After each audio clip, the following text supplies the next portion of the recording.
When my daughter-in-law Brielle stood in the marble foyer of the Maldives resort and announced to her entire family that I was just an old woman who needs to learn her place, she had no idea she was speaking to the person who actually owned every square inch of the paradise they'd been vacationing at for years. The look on her face when I pulled out the deed and showed them my name, Giovanna Blackwood, as the sole proprietor, was worth every insult I'd endured over the past decade. But that moment of revelation was just the beginning of a story that would shake the Carrington family to its core and finally show them that sometimes the person you dismiss as worthless holds all the cards. Before we jump back in, tell us where you're tuning in from, and if this story touches you, make sure you're subscribed, because tomorrow I've saved something extra special for you. It was supposed to be their annual family gathering at Azure Haven, the breathtaking beachfront property in the Maldives that the Carringtons had been using for their luxury vacations for the past 15 years. As usual, I had arrived 3 days early to ensure everything was perfect. Fresh orchids in every room, the infinity pool cleaned to sparkling perfection, the staff briefed on each family member's preferences. What they didn't know was that I wasn't just being a dutiful mother-in-law, I was overseeing my own property, the crown jewel of my late husband Domenico's real estate empire that I'd inherited 20 years ago. The morning everything changed started like any other. I was arranging birds of paradise flowers in the grand dining room when I heard Brielle's voice cutting through the peaceful morning air. She was on the terrace with her sister Valentina and their mother Cordelia, my son August's wife, sister-in-law, and mother-in-law respectively. The three of them had formed what I privately called the Carrington Tribunal, always ready to pass judgment on anyone they deemed beneath their social standing. Honestly, I don't know why Giovanna insists on coming early every year, Brielle was saying, her voice dripping with disdain.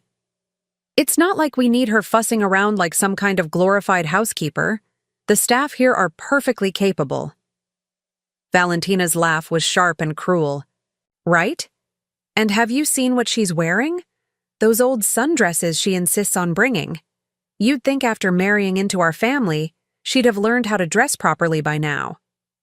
But it was Cordelia's response that cut the deepest.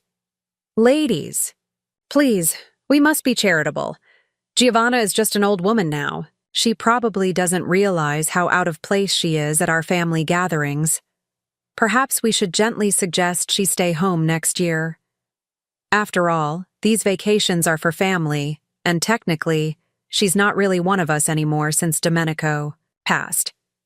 I stood there, hidden behind the silk curtains, my hands trembling slightly as I arranged the last stem. Just an old woman. Not really family. The words echoed in my mind, each syllable a small dagger. After everything I'd done for them, after all the years of quietly ensuring their comfort, this was how they saw me, an unwanted intruder in their privileged world.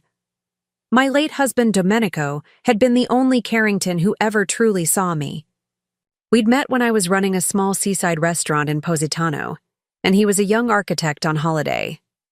Despite his family's objections to him marrying a nobody from Italy, we'd built a beautiful life together. When he died in a car accident just 5 years into our marriage, I was left to navigate his family's cold shoulders alone. Their son, August, was only 7 at the time, and for his sake, I'd endured every slight, every backhanded compliment, every reminder that I wasn't their kind of people. What the Carringtons never bothered to learn was that Domenico had been quietly building his own fortune, separate from the family money. He'd invested in properties around the world, with Azure Haven being his most prized acquisition. In his will, he'd left everything to me, with clear instructions that I should maintain the property for August's future while keeping the ownership details private. My family's pride would never let them accept hospitality from you, he'd written. So let them think what they want to think. For 20 years, I'd honored his wishes. I'd let the Carringtons believe that Azure Haven belonged to some distant relative of theirs, that their annual vacations were a family privilege passed down through generations. I'd watched them lounge by my pool, dine on my terrace, and sleep in my beds, all while treating me like an unwelcome guest who should be grateful for their tolerance. The sound of approaching footsteps pulled me from my thoughts. August appeared in the doorway, his face lighting up when he saw me. Despite everything, my son had grown into a kind man, though somewhat blind to his family's treatment of me. "Mom! There you are! The place looks incredible as always. I don't know how you do it." I smiled, setting down my pruning shears. "Just making sure everything's perfect for the family."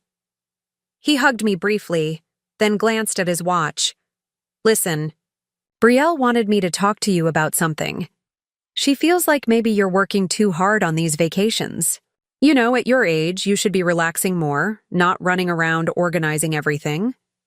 At my age. There it was again. "What exactly is Brielle suggesting?" I asked carefully.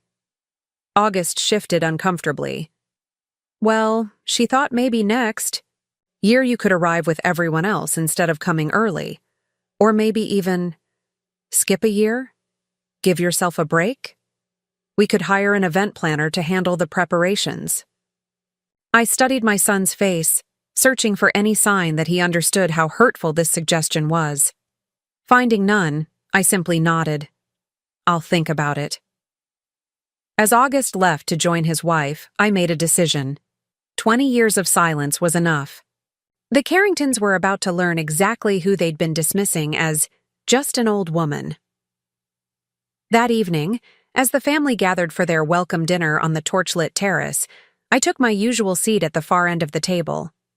Brielle, resplendent in a designer dress that probably cost more than most people's monthly salary, was holding court at the center, regaling everyone with stories of her latest charity board position. Of course, I told them that presentation was everything, she was saying. "You can't expect people to take you seriously if you don't look the part. Image matters in our circle." Cordelia nodded approvingly. "Exactly right, darling. It's something I've always tried to teach the family." Her eyes flickered briefly to me, a pointed message in her glance. I sipped my wine quietly, watching, as platters of lobster and Wagyu beef made their way around the table, all ordered on my account, naturally, though they assumed it was covered by the mysterious family benefactor who owned the property. "Speaking of image," Valentina chimed in, "has anyone noticed how much better the East Wing looks this year? I heard they finally hired a proper interior designer instead of letting." She trailed off, glancing at me meaningfully. "Instead of letting untrained hands handle the decor?" I finished for her, my voice steady. "Actually, I made those changes myself." "I'm glad you approve." An awkward silence fell over the table. Brielle recovered first, laughing lightly. "Oh, Giovanna, you're so quaint. Always puttering around, trying to help. It's sweet, really." "Is it?" I set down my wine glass, meeting her eyes directly. "Tell me, Brielle, what exactly do you think I do here every year?" She looked taken aback by my directness. "Well, you help out where you can, I suppose. Though honestly, we've all been meaning to talk to you about that. You're not getting any younger, and all this fussing about can't be good for you." "She's right," Cordelia interjected, her voice taking on that patronizing tone she reserved for people she considered beneath her. "Giovanna, dear, you're what, 62 now? It's time to accept that your role in the family has changed. You should be enjoying your golden years, not playing hostess to people who can certainly manage without you." The words hung in the air like a challenge. Around the table, I could see other family members shifting uncomfortably, but no one spoke up to defend me. Not even August. I stood slowly, my chair scraping against the stone terrace. "You're absolutely right, Cordelia. My role in this family has changed. In fact, I think it's time I clarified exactly what that role is." Brielle rolled her eyes. "Must we do this now? We're trying to enjoy our first evening in paradise." "Your paradise?" I asked softly. "Are you sure about that?" Something in my tone must have alerted them that this wasn't going to be the meek acceptance they expected. The chatter died down as all eyes turned to me. "I have an announcement to make," I continued, my voice carrying clearly across the terrace. "This will be the last year I prepare Azure Haven for the Carrington family vacation." "Well, that's probably for the best," Brielle said quickly. "As we've been saying..." I'm not finished. I cut her off, something I'd never done before. "It will be the last year because I've decided to sell the property." The silence was deafening. Then everyone erupted at once. "You can't sell our family vacation home." "What are you talking about? Have you lost your mind?" I held up my hand, and surprisingly, they quieted. "I can sell it. Because Azure Haven isn't your family vacation home. It's mine." Preparing and narrating this story took us a lot of time, so if you are enjoying it, subscribe to our channel. It means a lot to us. Now back to the story. Brielle laughed, but it sounded forced. "That's ridiculous. This property has been in the Carrington family for decades." "No," I corrected her. "This property has been in my name for 20 years. Domenico bought it as an investment and left it to me when he died. I've maintained it, paid for its upkeep, covered all the expenses for your annual vacations, and handled every detail of your stays here, while you all assumed it belonged to some distant Carrington relative." The color drained from Cordelia's face. "That's impossible. You're lying." I reached into my handbag and pulled out a folder I'd been carrying with me all day. "Here's the deed. My name, the tax records. My name. The bank statements showing 20 years of payments for maintenance, staff, and renovations, all from my accounts." Brielle snatched the papers from my hand, her eyes scanning frantically. "This has to be some kind of mistake. You're just an old woman?" I finished for her. "Just the help? Just someone who should be grateful for whatever scraps of belonging you toss my way?" August finally found his voice. "Mom, why didn't you ever tell us?" I looked at my son, seeing the confusion in his eyes. "Your father thought it would be easier this way. He knew your family would never accept charity from me, so he suggested I let you all believe what you wanted to believe.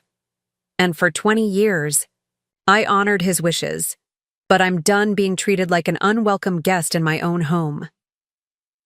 Valentina stood abruptly, her chair toppling backward. "This is insane. You can't just kick us out of our family tradition." "I'm not kicking you out," I said calmly. "You're welcome to stay for the remainder of this trip. After all, everything's already paid for, by me, as always. But when you leave, Azure Haven will be going on the market. I've already spoken with a realtor in Malay." "You vindictive witch," Brielle spat, her carefully cultivated composure finally cracking. "You've been playing us for fools all these years." "No," I said quietly. "I've been serving you graciously all these years. There's a difference. The only fools here are the people who couldn't see value in someone simply because they deemed them unworthy of respect." Cordelia, who had been uncharacteristically silent, finally spoke. "What do you want? Money? An apology? What's your price to keep this quiet and maintain our arrangement?" I almost laughed at the desperation in her voice. The mighty Cordelia. Carrington, reduced to bargaining with the woman she'd dismissed just hours ago. "I don't want your money," I replied. As for an apology, what good would it do coming from people who are only sorry they got caught in their own prejudice? "No, what I want is something you can't give me. The 20 years of dignity I surrendered to keep peace in this family." I gathered my handbag and prepared to leave the terrace. "Enjoy your dinner. The staff has been instructed to provide whatever you need for the remainder of your stay. Consider it my final gift to the Carrington family." As I walked away, the stunned silence behind me was broken by Brielle's shrill voice. "August, are you just going to let her do this? She's your mother, for God's sake. Control her." I paused, at the doorway, turning back one final time. "No, Brielle, I'm just an old woman, remember? And apparently, it's time I learned my place. I think I'll start by taking my rightful place as the owner of this property, and every decision that comes with it. With that, I left them to their dinner, their shock, and their shattered assumptions. As I walked through the gardens, I'd tended for 2 decades, breathing in the scent of jasmine and sea salt, I felt lighter than I had in years. Tomorrow would bring more confrontations, more demands, more attempts to manipulate me back into submission. But tonight, for the first time since Domenico died, I stood tall in my own truth. The Carringtons had no idea what was coming. They thought this revelation about Azure Haven was the biggest shock they'd face, but I had barely begun to show them who Giovanna Blackwood really was. The meek widow they'd taken for granted was done playing their games. As the sound of raised voices drifted across the garden from the terrace, I smiled to myself. Let them argue. Let them scheme.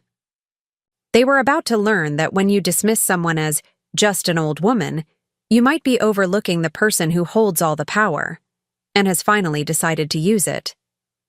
The morning after my revelation at dinner, I woke before dawn and slipped into the private study that overlooked the ocean. This room was my sanctuary, the one place in Azure Haven where I kept the truth of my life, documents, photographs, and memories the Carringtons knew nothing about. I pulled out my laptop and began composing emails to my team of lawyers and financial advisors. If the family thought last night's announcement about the property was the only surprise I had in store, they were about to learn how wrong they were. By 7 o'clock, the first knock came at my door. It was August, looking haggard and confused.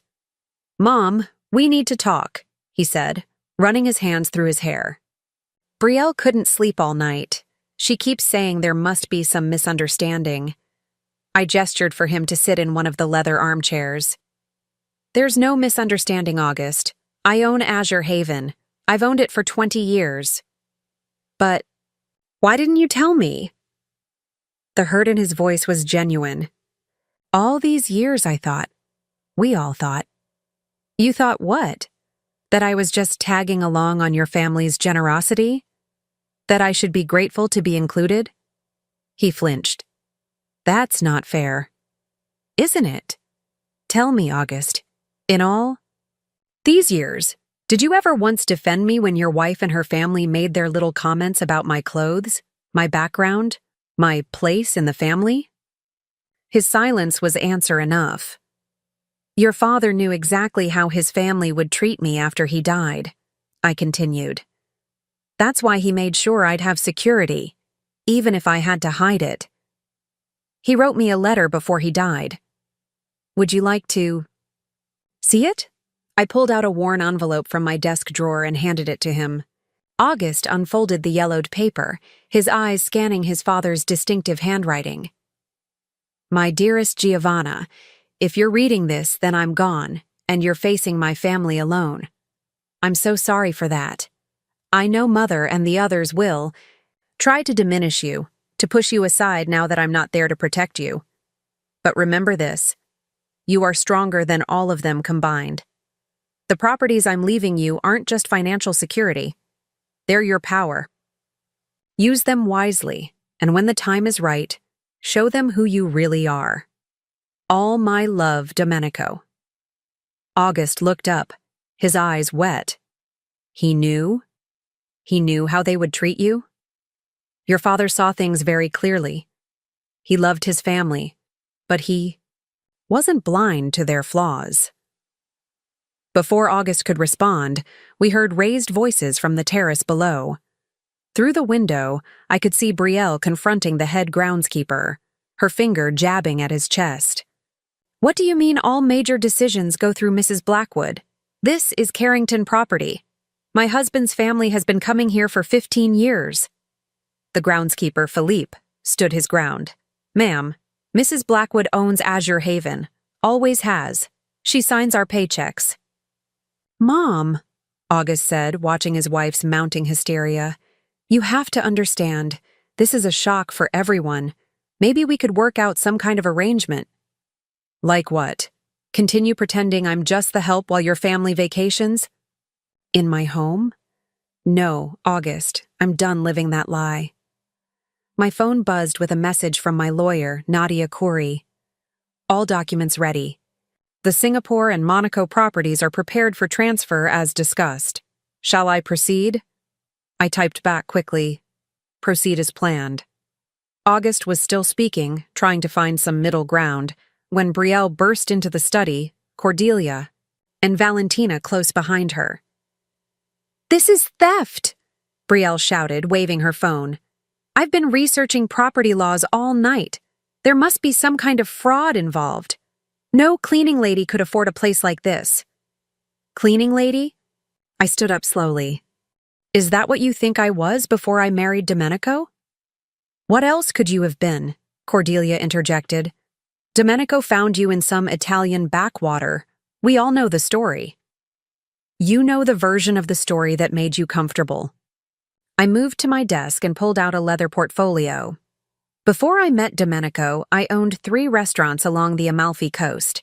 I sold them to invest in our future together. That money, combined with Domenico's investments, built a property portfolio worth quite a bit more than this single estate. I pulled out documentation showing deeds to properties in Singapore, Monaco, and Manhattan.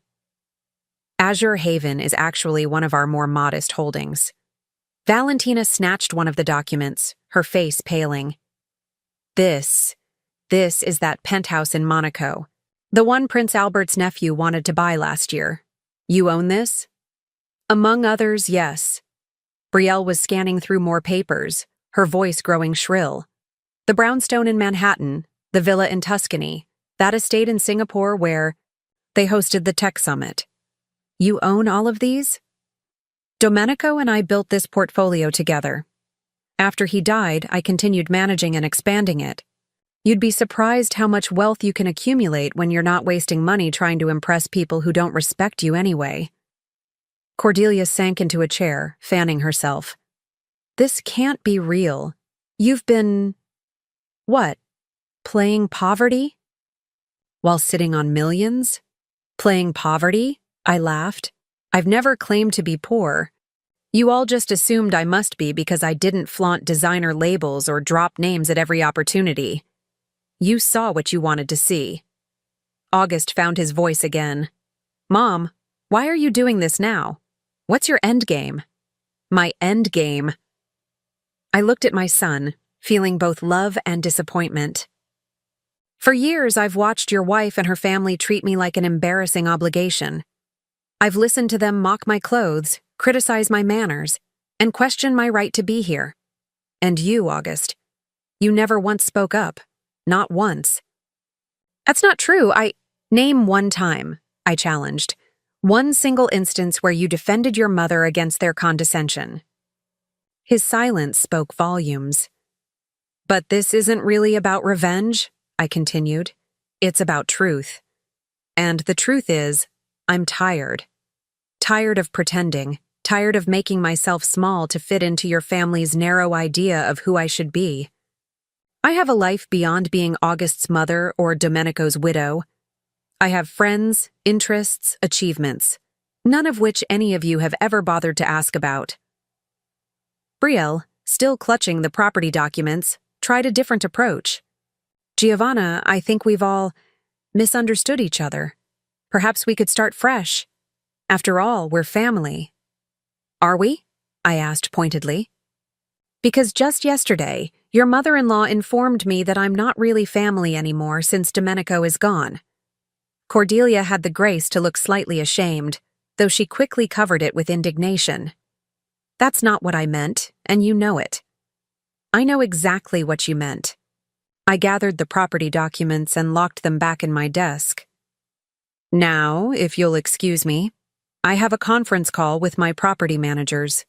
We're discussing the listing price for Azure Haven. You can't be serious about selling, Auguste said. This place, it's special to us. It's special to me too, I replied, which is why I can't bear to watch it be treated as an entitlement by people who don't appreciate its true value, or mine. I left them in the study and walked. down to the beach. The morning sun was painting the water in shades of gold and turquoise. This place had been my sanctuary for 2 decades, but it had also been my prison, a beautiful cage where I played the role assigned to me by people who never bothered to look deeper. My phone rang. It was Katerina, my best friend from my restaurant. Days in Italy. Kara, I got your message. Are you finally telling those vultures the truth? I've started, I said, smiling at her familiar voice. They're in shock. Good.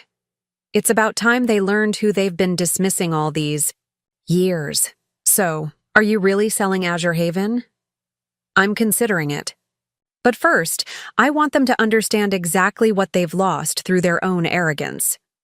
We chatted for a few more minutes before I heard footsteps on the sand behind me. I turned to find August approaching alone. Mom, can we talk? Really? Talk. Without all the drama?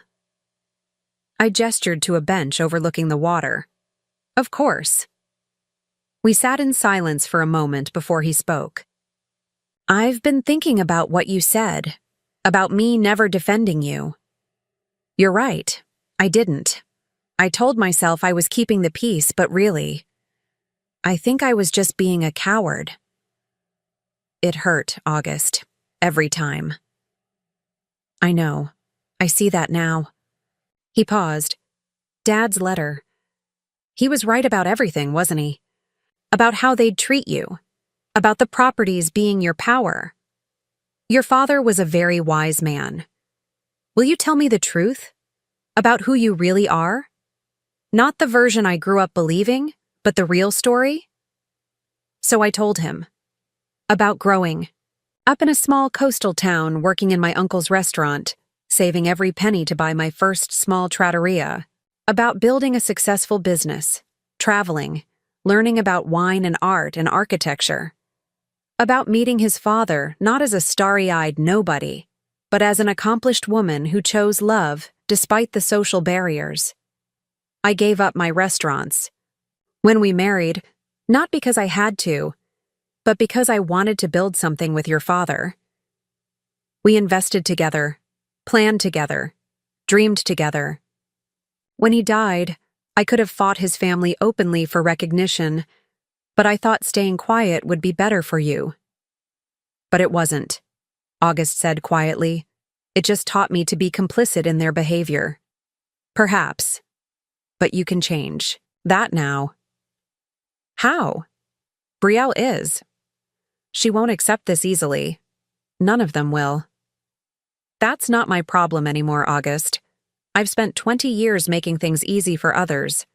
Now it's time for them to adjust to reality, not the other way around. We were interrupted by Philippe hurrying down the beach. Madame Blackwood, there's a situation at the house. Mrs. Brielle has called someone, a lawyer, I think. They're in the main salon making threats about contested ownership. I stood, brushing sand from my sundress, the same simple style Valentina had mocked just yesterday. Well then, let's go see what they think they can contest. In the main salon, Brielle had indeed brought in legal counsel, a sharp-featured woman in an expensive suit who was speaking rapidly into her phone. Cordelia and Valentina flanked Brielle like generals preparing for battle. Ah, Mrs. Blackwood, the lawyer said, ending her call. I'm Anastasia Clements, representing the Carrington family interests. My clients inform me there's some confusion about the ownership of this property. There's no confusion, I replied calmly. I own Azure Haven, have done for 20 years. Yes, well, my clients believe that there may have been some irregularities in how the property was transferred. Undue influence, perhaps, given your relationship with the deceased. I almost laughed. Undue influence? I was Domenico's wife, not some stranger who appeared at his deathbed. We were married for 5 years before his death. Even so, the family has certain expectations.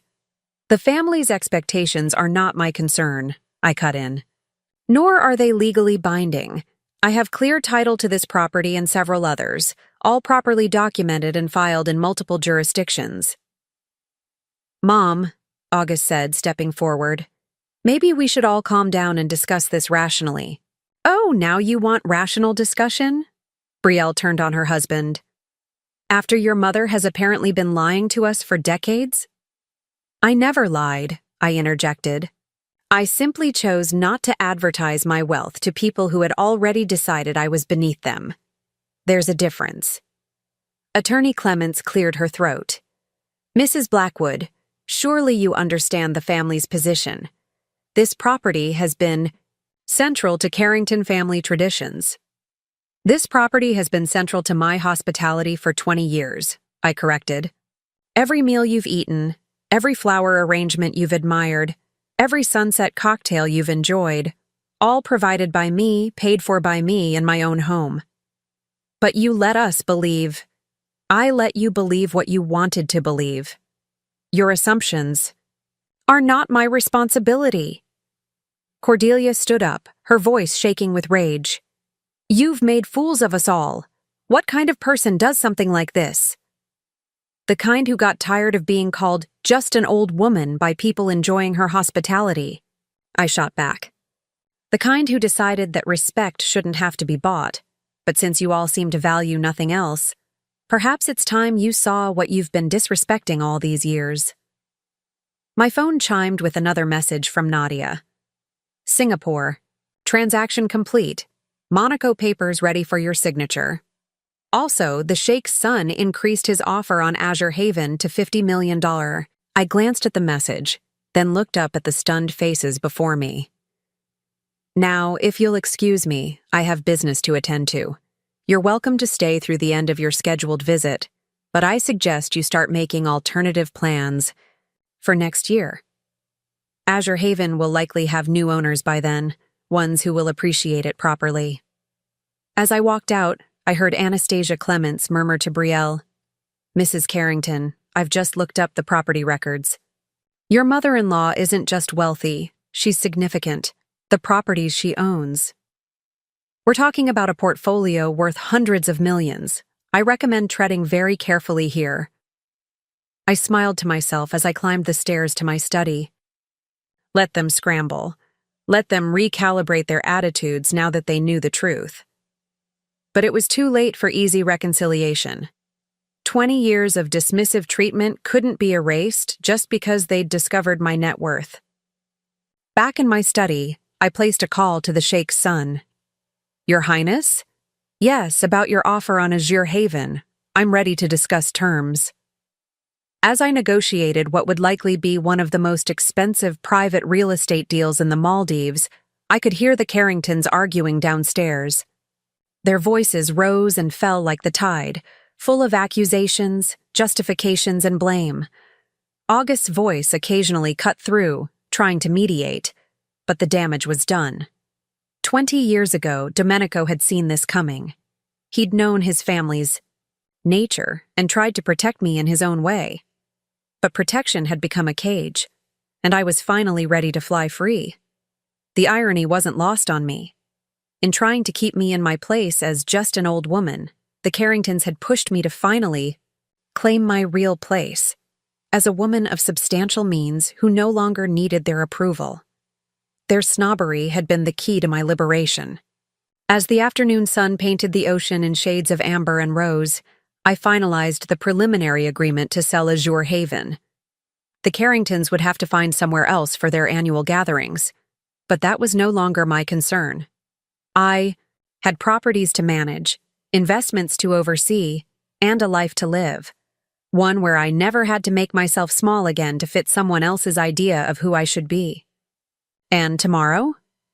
Tomorrow I would tell them about the foundation I'd been running for 15 years, the one that had quietly donated millions to education initiatives across Southeast Asia. The one I'd named after Domenico, managed entirely on my own, without ever mentioning it to his family. After all, if they were going to be shocked by my wealth, they might as well learn about my philanthropy too. The old woman they'd dismissed still had plenty of surprises left to reveal. That evening, as if the universe had conspired to add another layer to the unfolding drama, an unexpected visitor arrived at Azure Haven. I was in my study reviewing contracts when Philippe knocked on my door, looking slightly flustered. "Madam Blackwood, there's someone here to see you. She says she's Mrs. Brielle's mother." I raised an eyebrow. Brielle's parents lived in Connecticut and, to my knowledge, had never shown interest in the Carrington family gatherings. "Did she give her name?" "Victoria Beaumont Ashford." The name hit me like a splash of cold water. Victoria Beaumont Ashford wasn't just Brielle's mother. She was the CEO of one of the largest luxury hotel chains in North America. I'd actually had business dealings with her company years ago, though she wouldn't know it. My transactions had been through various holding companies and trusts. "Send her in, Philippe, and perhaps prepare some tea." Victoria swept into my study moments later, all elegant silver hair and designer clothing. Unlike her daughter's flashy style, Victoria's wealth whispered rather than shouted. I recognized the understated elegance of someone truly comfortable with their position. "Mrs. Blackwood," she said, extending a manicured hand. "I apologize for arriving unannounced. When Brielle called me hysterical about some property situation, I felt I should come personally." "Please, sit down." I gestured to the seating area. "I assume your daughter has filled you in on recent revelations?" Victoria settled into the chair with practiced grace. "She has, though. I suspect her version might be somewhat colored by emotion. She seems to be under the impression that you've been perpetrating some sort of elaborate deception. And what do you think?" She studied me for a moment. "I think there's more to this story than my daughter understands. I've built an empire in hospitality, Mrs. Blackwood. I know the difference between service and servitude, between discretion and deception. An interesting distinction." "Indeed." She accepted the tea Philippa brought in. "I've actually been curious about Azure Haven for years. It's one of the few private properties that consistently maintains 5-star standards without any apparent connection to established hospitality groups. Now I understand why." I leaned back in my chair. "Your daughter and her in-laws have spent 20 years believing I was here on their charity. The truth is, I've hosted them in my home while they treated me like an unwelcome servant." I gathered as much from Brielle's incoherent ranting about appropriate social positions. Victoria sipped her tea. "Tell me, why maintain the charade? For so long?" "My late husband thought it would be easier. His family's pride, you understand?" "Ah, pride." She set down her cup. "The most expensive luxury of all. It's cost my daughter more than she realizes." Before I could respond, raised voices erupted from downstairs. Victoria sighed. "I suppose I should go mediate whatever disaster is brewing down there." "Actually," I said, standing, "why don't we both go? I believe they're about to learn about another aspect of my life they've overlooked." We descended to find the family, gathered in the main salon, where a heated argument was in progress. Brielle was pacing frantically, while Cordelia sat rigid on the sofa, clutching her pearls. August stood by the window, looking exhausted, while Valentina typed furiously on her phone. "Mother!"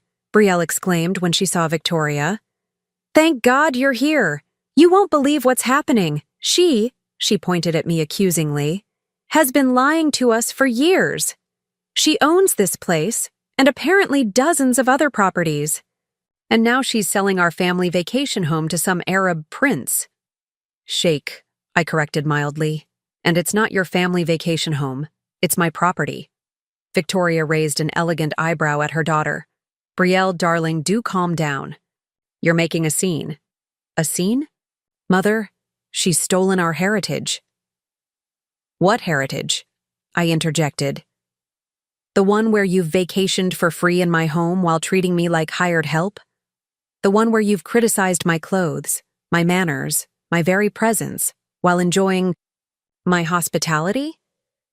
Valentina looked up from her phone. "Oh my God. You weren't joking about the foundation. The Domenico Carrington Foundation, it's real. And it's..." Huge. All eyes turned to her. "What are you talking about?" Cordelia demanded. "I just found it online. The Domenico Carrington Foundation. It's been operating for 15 years, funding education initiatives across Southeast Asia.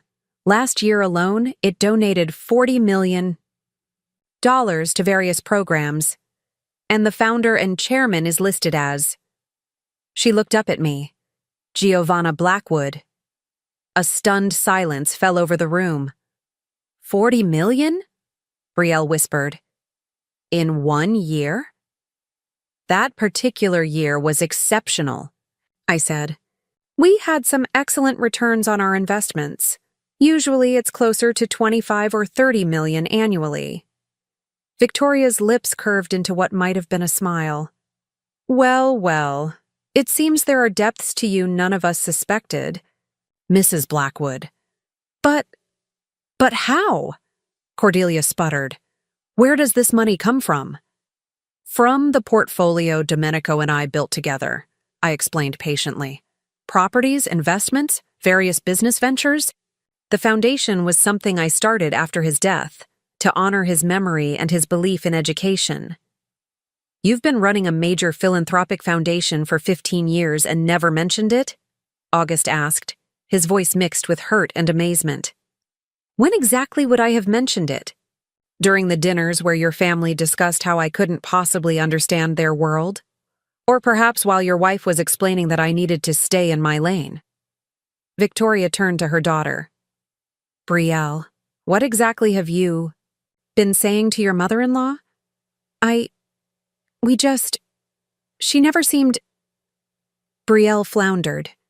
"She never seemed what?" Victoria's voice was sharp. "Wealthy enough? Sophisticated enough?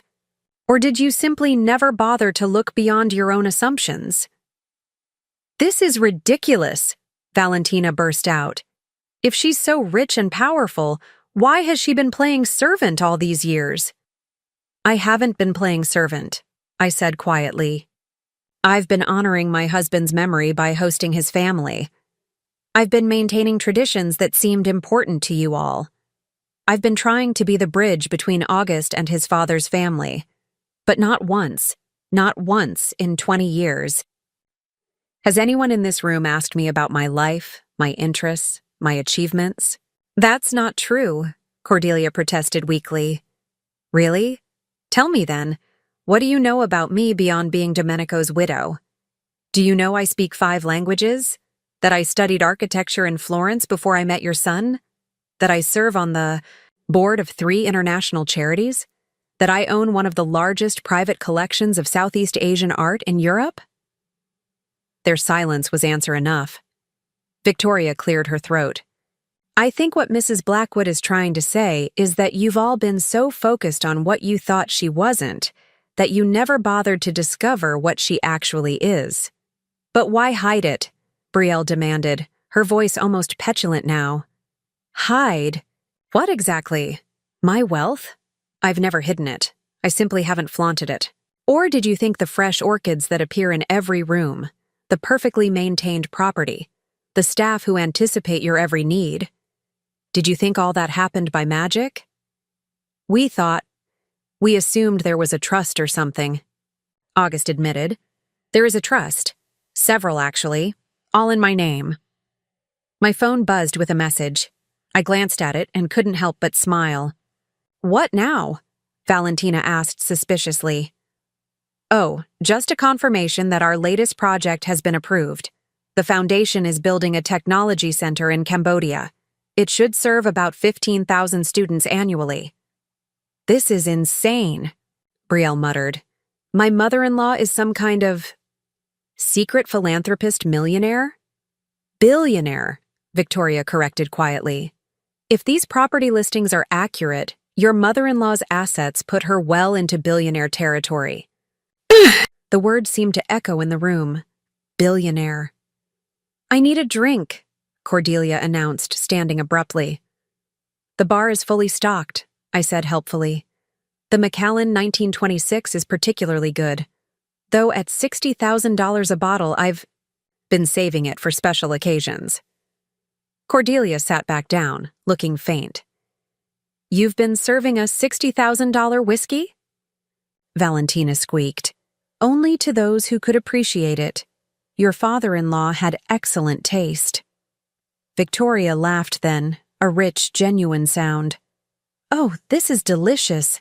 Absolutely delicious. Tell me, Mrs. Blackwood, have you been testing them all these years? Seeing if anyone would notice the quality of what they were being served?" I allowed myself a small smile. "Let's just say it's been educational." "This doesn't change anything," Brielle said stubbornly. "She still deceived us." "How exactly?" Victoria asked her daughter. "By not wearing her bank statements on her sleeve? By not boasting about her charitable work? By quietly providing you with luxury vacations year after year without asking for thanks or recognition? But she let us think."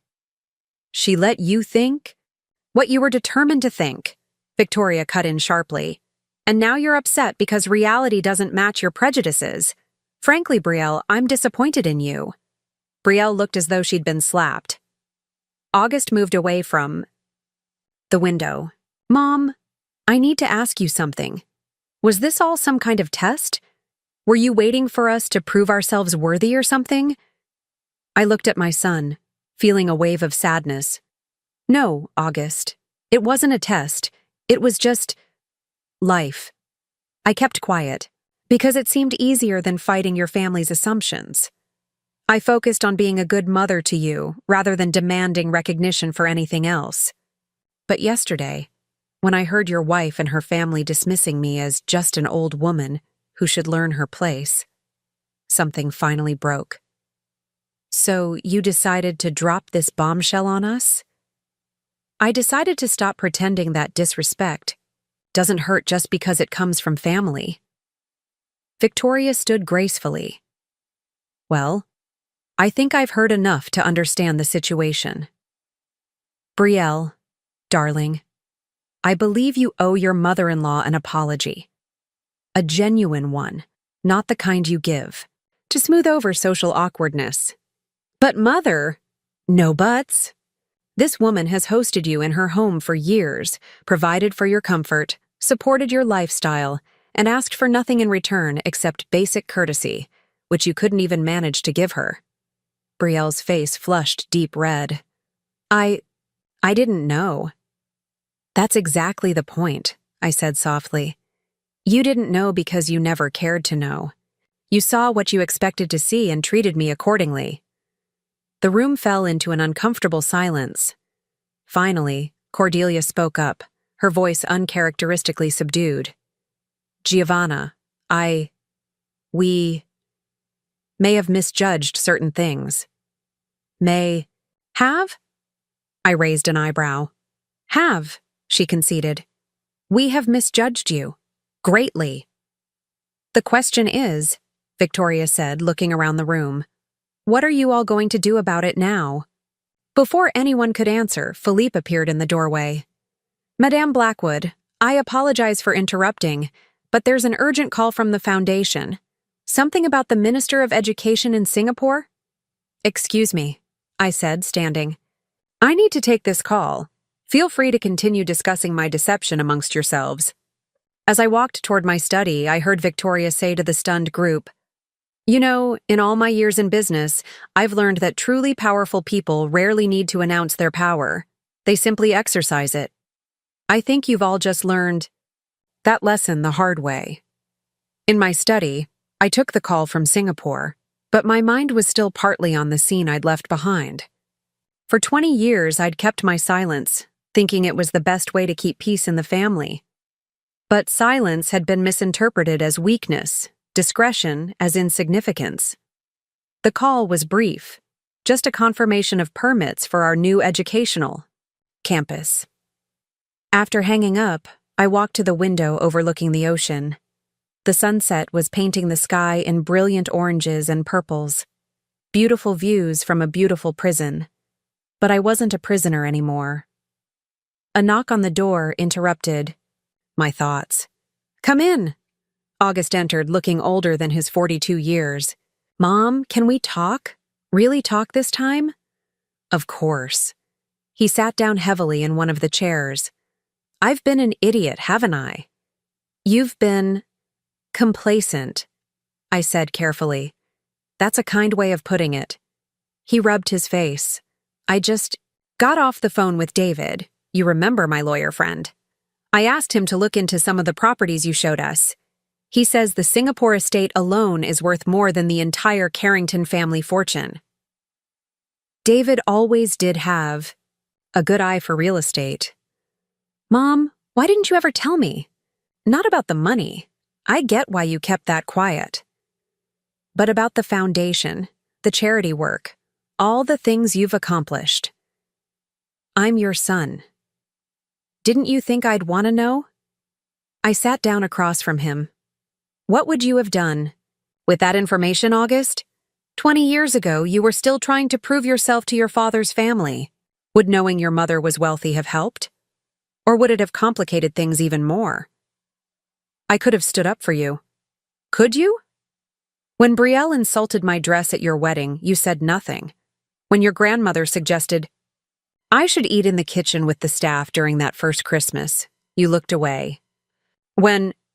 Stop. His voice was thick with emotion. Please, I get it. I failed you. You didn't fail me, August. You failed yourself. You let others define your relationship with your own mother based on their prejudices. How do I fix this? I'm not sure you can fix 20 years of indifference with a single conversation. But I want to try, and not because of the money. I need you to believe that. I studied my son's face, seeing echoes of his father in his earnest expression. I believe you, but you need to understand something, August. I'm not the person you thought I was. I'm not the person any of you thought I was. And I'm done pretending to be. What does that mean? It means that if you want a relationship with me going forward, it will be with the real me. The woman who runs a foundation, who negotiates multi-million-dollar deals, who has opinions on art and politics and economics. Not the quiet, accommodating mother-in-law who stays in her lane. I want that. I do. But Brielle will have to make her own choices, as will the rest of the family. August nodded slowly. You're really going to sell Azure Haven? The Sheikh's offer is very generous, and frankly, this place has too many memories of being treated as less than I am. Where will you go? I have homes in Singapore, Monaco, Manhattan. I'll figure it out. Or maybe I'll buy something new, somewhere without the baggage of the past 20 years. Will we still see you? I reached out and took his hand. That depends entirely on whether you're willing to see me as I really am, not as you've imagined me to be. Before August could respond, there was another knock at the door. This time it was Victoria. I hope I'm not interrupting, she said, but I wanted to speak with you before I go to my room. August stood. I should let you two talk, Mom. Thank you. For everything. Even the things I was too blind to see. After he left, Victoria took his seat. Your son seems to be having an awakening. Better late than never, I suppose. Indeed. She studied me with sharp eyes. You know, I've met many wealthy people in my career, but very few who wear it as lightly as you do. Most people with your resources would have crushed these pretentious fools years ago. I had my reasons for staying quiet. Your husband? Partly, but also. I think I was testing myself, seeing if I could find worth beyond wealth, respect beyond bank statements. And did you? No. I found that people who don't respect you when they think you're poor rarely develop genuine respect when they discover you're rich. They just fear you instead. Victoria nodded thoughtfully. You're selling to the Al Maktoum family, aren't you? The Sheikh's son who's been expanding their hospitality portfolio? You're well informed. I make it my business to be. They're good people. They'll maintain the property's standards. That's my hope. Victoria stood. You know, if you ever want to discuss that hotel project in Santorini, the one your foundation has been quietly developing. I'd be very interested in exploring a partnership. I raised an eyebrow. How do you know about Santorini? She smiled. I make it my business to know about potential competitors, or allies. Something tells me you'd make a much better ally. After she left, I returned to the window. The sun had fully set now, and the stars were emerging over the ocean. Tomorrow would bring more confrontations, more revelations, more attempts at reconciliation. The Carringtons would scramble to adjust their worldview, to reframe their past, behavior, to position themselves advantageously in this new reality. But I was done adjusting myself to accommodate others' expectations. The old woman they had dismissed was about to show them exactly what they had overlooked all these years. And this was only the beginning. The next morning brought an unexpected development. I was having breakfast on my private balcony when Philippe informed me that a television news crew had arrived at the gates, requesting an interview about the Domenico Carrington Foundation. Apparently, Valentina's social media posts about discovering my philanthropic work had gone viral overnight, catching the attention of international media. They're from CNN Asia, Felipe explained. They say they're doing a feature on hidden philanthropists in Southeast Asia. Should I send them away? I considered for a moment. No, let them set up in the garden pavilion. I'll speak with them in an hour. After Philippe left, I made a few phone calls to my foundation's PR team. If this story was going public, I wanted to control the narrative. Within minutes, my team was coordinating with the CNN producers, arranging for them to video call several of our foundation's beneficiaries across Asia. I dressed carefully for the interview, not in the simple sundresses the Carringtons had. Mocked, but in an elegant white suit I rarely wore around them. As I fastened my grandmother's pearl necklace, a piece worth more than most people's houses, I heard a commotion downstairs. Through my window, I could see the family gathering on the terrace, watching the news crew set up their equipment. Brielle was gesturing frantically while speaking to her mother, while Cordelia appeared to be having what looked like a panic attack. August stood apart from the others, his expression unreadable. The interview itself was straightforward. The reporter, a young woman named Sarah Chen, had done her homework. She asked intelligent questions about the Foundation's work, our selection criteria for projects, and our long-term goals. What she didn't ask about, thankfully, was family drama or personal wealth. Mrs. Blackwood, your foundation has quietly funded over 500 schools, provided scholarships to 12,000 students, and built 15 technology centers across Southeast Asia. Yet until yesterday, almost no one knew about this work. Why maintain such a low profile? My late husband believed that true charity doesn't need an audience, I replied. We wanted the focus to be on the communities we serve, not on ourselves. But surely the Carrington family name would have opened doors, attracted more donors?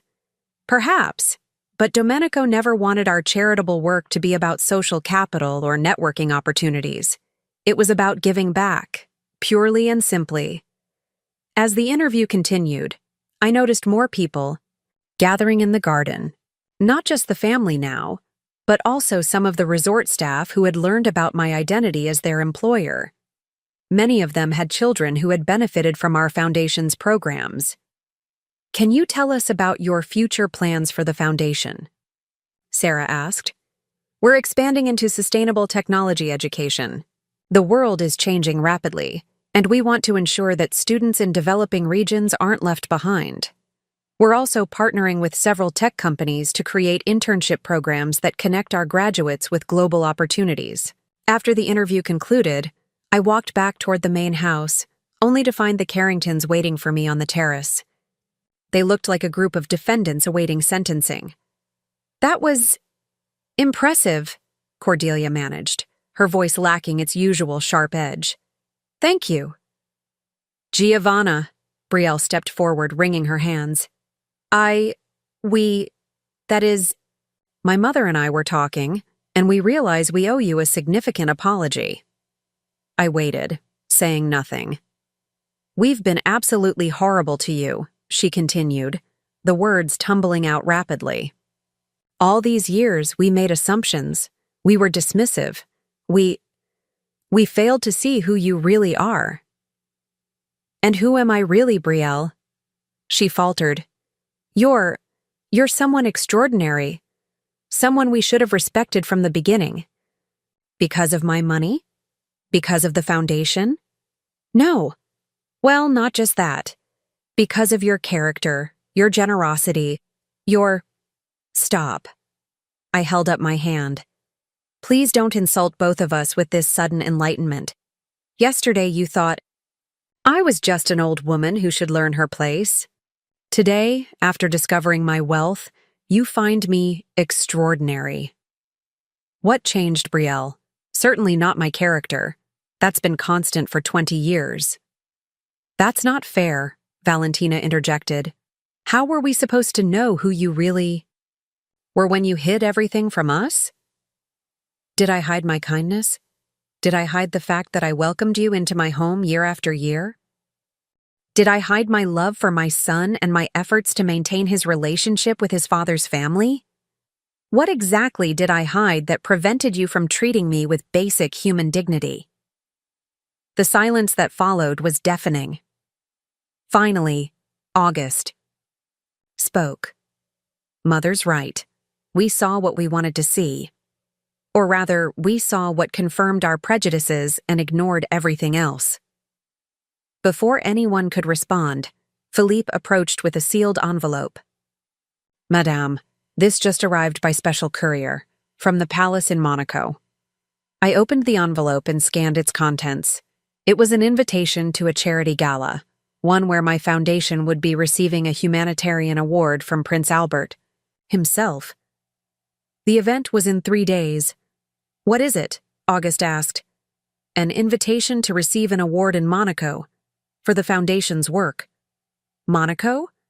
Brielle's ears perked up. "As in the royal family of Monaco?" "Yes. We've collaborated on several environmental education initiatives. You know Prince Albert." Valentina couldn't hide her excitement. "We've met on several occasions. He's been very supportive of our work."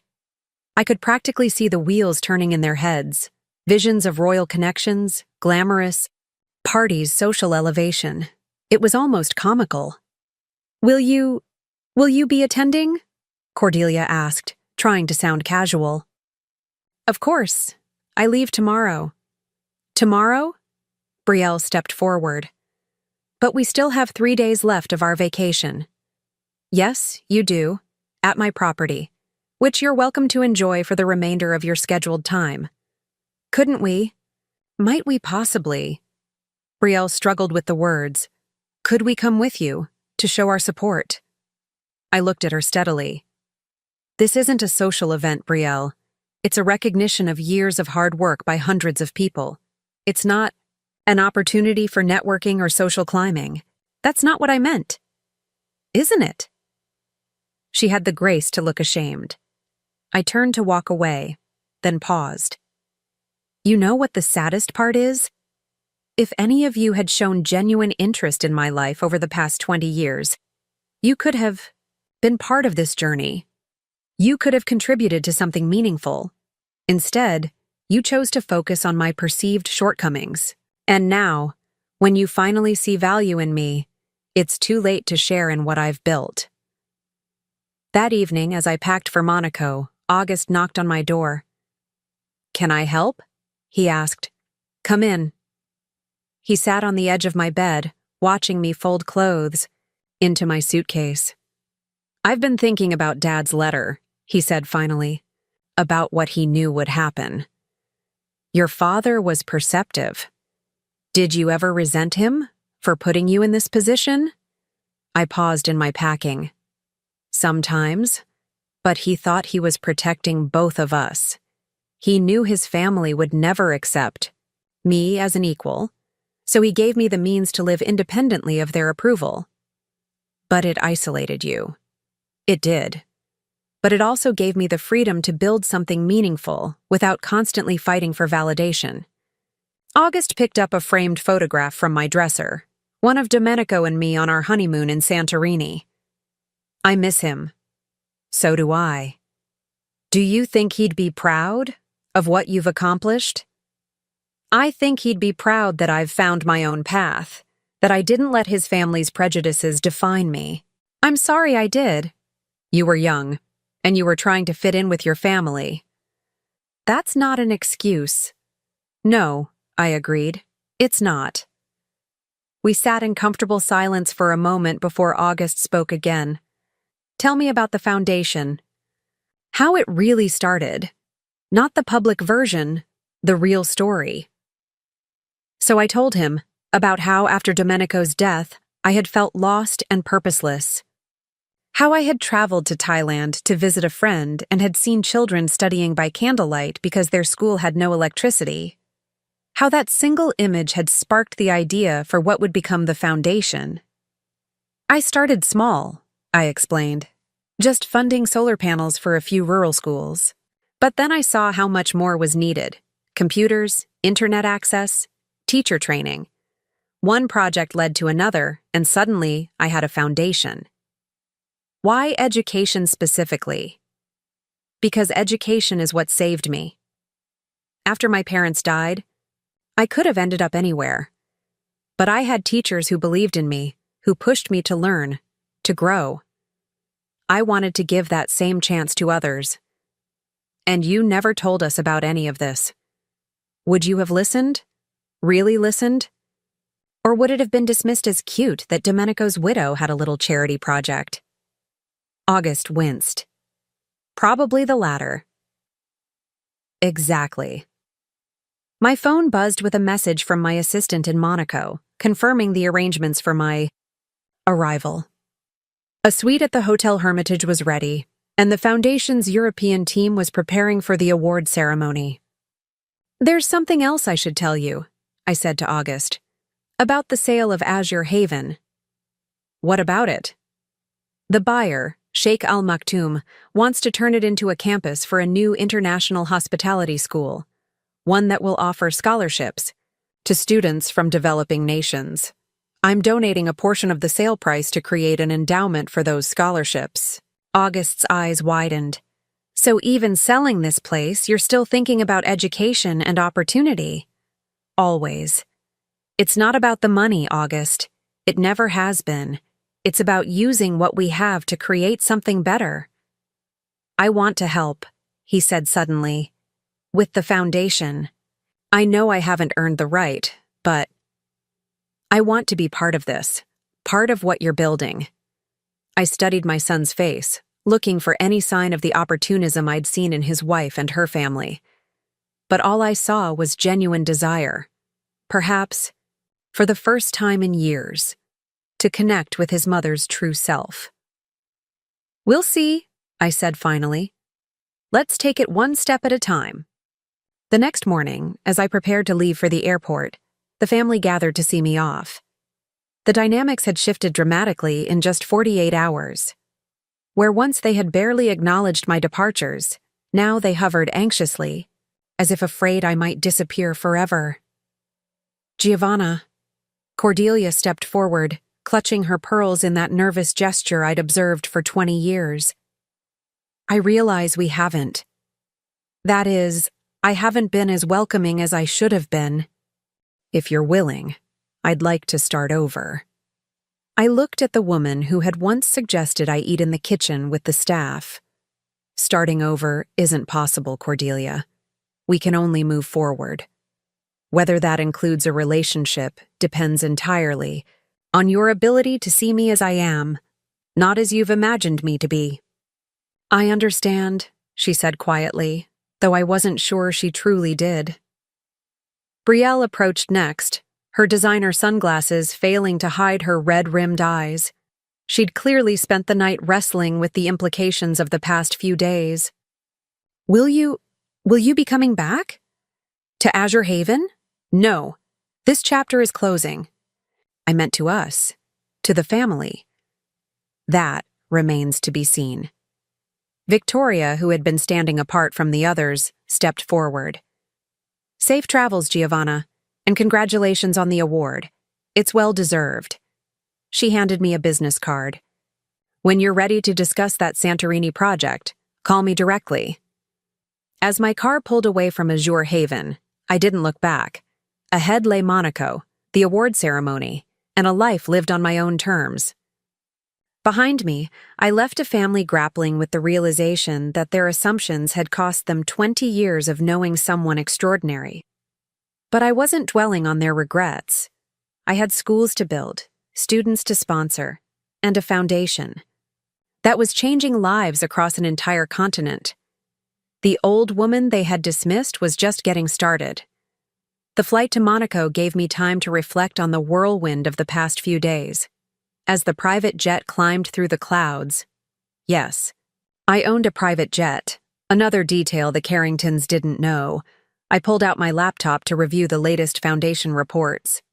My assistant, Marie, sat across from me, efficiently fielding calls and organizing my schedule for the upcoming ceremony. She had been with me for 10 years and knew more about my life than my own family did. The prince's office called, she said, covering her phone. They want to know if you'll be bringing any family members to the ceremony. No, I replied without hesitation. This is foundation business. Also, that reporter from the Financial Times wants to interview you about your stealth wealth approach. And Bloomberg is interested in a feature about women philanthropists who built their own fortunes. You tell them both I'll consider it after the ceremony. As we flew east, I thought about the concept of stealth wealth. It wasn't something I had consciously cultivated. It had simply been my nature. Growing up with nothing had taught me that. True wealth wasn't about display. It was about security, opportunity, and the ability to make a difference. My phone buzzed with a text from August. Proud of you, Mom. Safe travels. Simple words, but they carried weight. Perhaps there was hope for rebuilding our relationship after all, but on new terms, with new understanding. The landing in Nice was smooth, and a car was waiting to take us to Monaco. As we drove along the coastal road, memories flooded back. Domenico and I had spent our first anniversary here, young and in love, dreaming of the future. Marie, I said suddenly, do you remember why I hired you? She smiled. Because I told you in the interview that I didn't care about your money, I cared about your mission. Exactly. You saw what mattered. It wasn't hard. You talk about those students like they're your own children.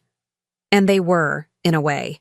Every scholarship recipient, every graduate who went on to university, every young woman who broke free from poverty through education, they were all part of my extended family. A family I had chosen, who valued what I offered, who saw me for who I truly was.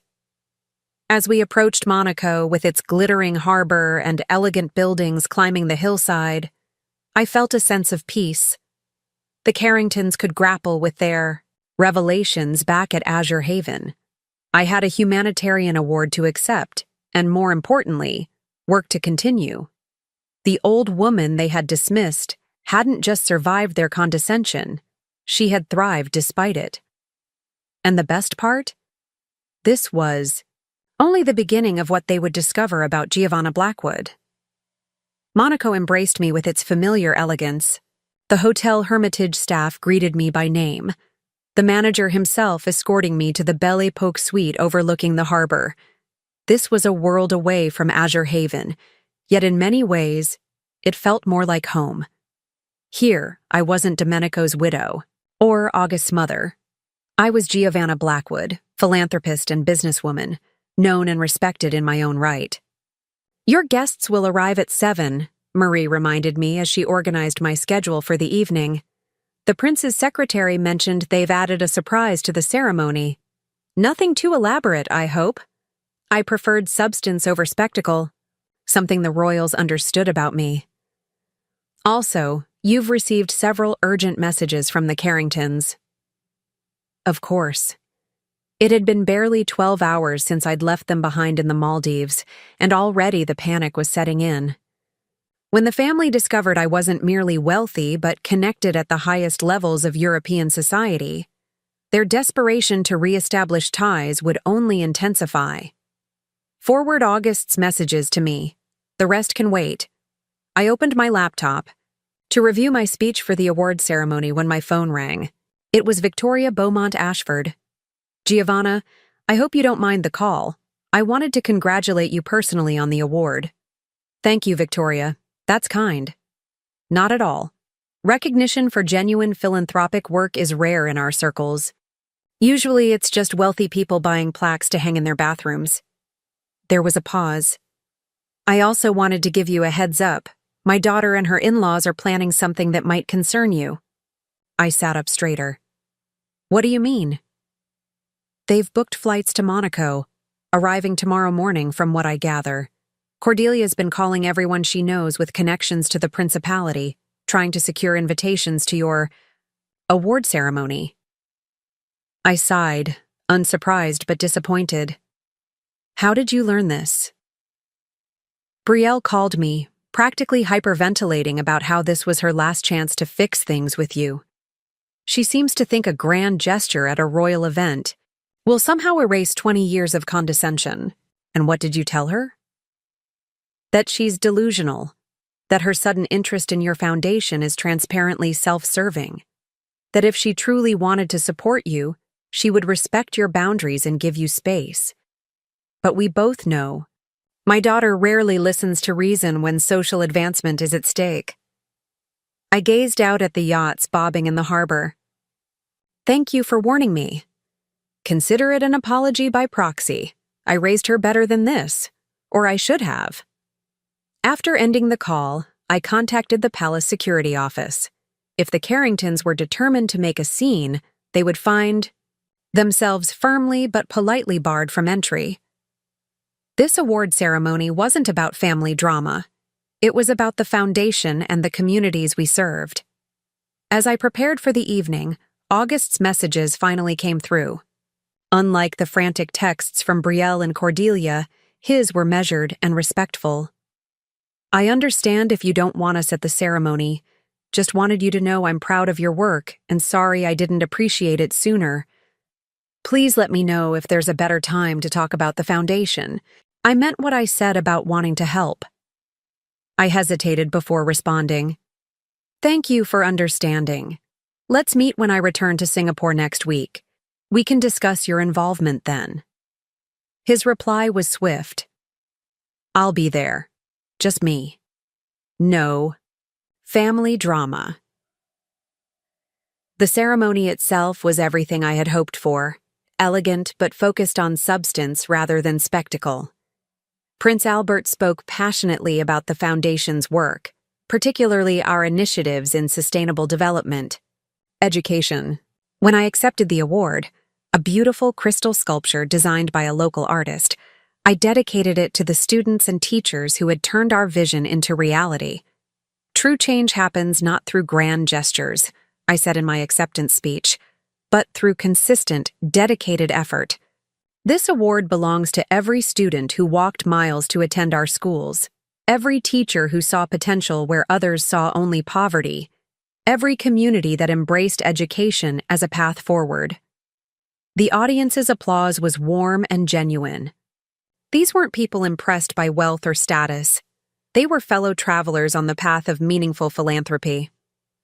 As I mingled during the reception afterward, I found myself engaged in substantive conversations about educational technology, sustainable funding models, and collaborative international initiatives.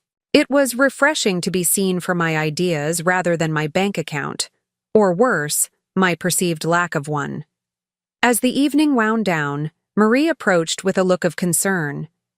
Madame, there's a situation at the hotel. The Carringtons have arrived. Early. They're in the lobby, insisting on seeing you. So Victoria's warning had been accurate, but their timeline had accelerated. All of them? Mrs. Cordelia, Mrs. Brielle, Ms. Valentina, and your son August. They seem agitated. I considered my options. I could avoid them entirely, having security escort them out. I could agree to a brief meeting tomorrow. Or I could face them now, on my terms, in my territory. Tell the hotel to send them to the rooftop terrace in Ni Alley 30 minutes. And Marie, please call Philippe. I need an update on Azure Haven. When I arrived at the terrace, they were already there, looking both out of place and oddly desperate. Cordelia was dressed for what she clearly thought was a royal audience, dripping in jewelry. Brielle and Valentina had apparently hit the Monaco boutiques upon arrival, their new outfits still carrying the creased look of hasty purchases. Only August seemed subdued, hanging back from the others with a look of embarrassment. Giovanna! Cordelia rushed forward. What a coincidence. We decided to surprise you, to support your big moment. Did you? I said flatly. Not a question. The ceremony must have been wonderful, Brielle gushed. We tried to get tickets, but apparently it was very exclusive. By invitation only, yes, for those with a genuine connection to the Foundation's work. Valentina stepped forward, her voice honeyed with false enthusiasm. We're all so excited to learn more about your foundation. In fact, we've been brainstorming ways we could contribute. How generous. After 20 years of complete disinterest. Cordelia's smile faltered slightly. Now, Giovanna, that's not entirely fair. We simply didn't know the extent of your involvement. Had you understood I was wealthy and connected, you would have treated me differently. Yes, that's precisely my point. August finally spoke up. Mom, I tried to tell them this was a bad idea, that you needed space, but they insisted. Of course they did. I gestured for them to sit.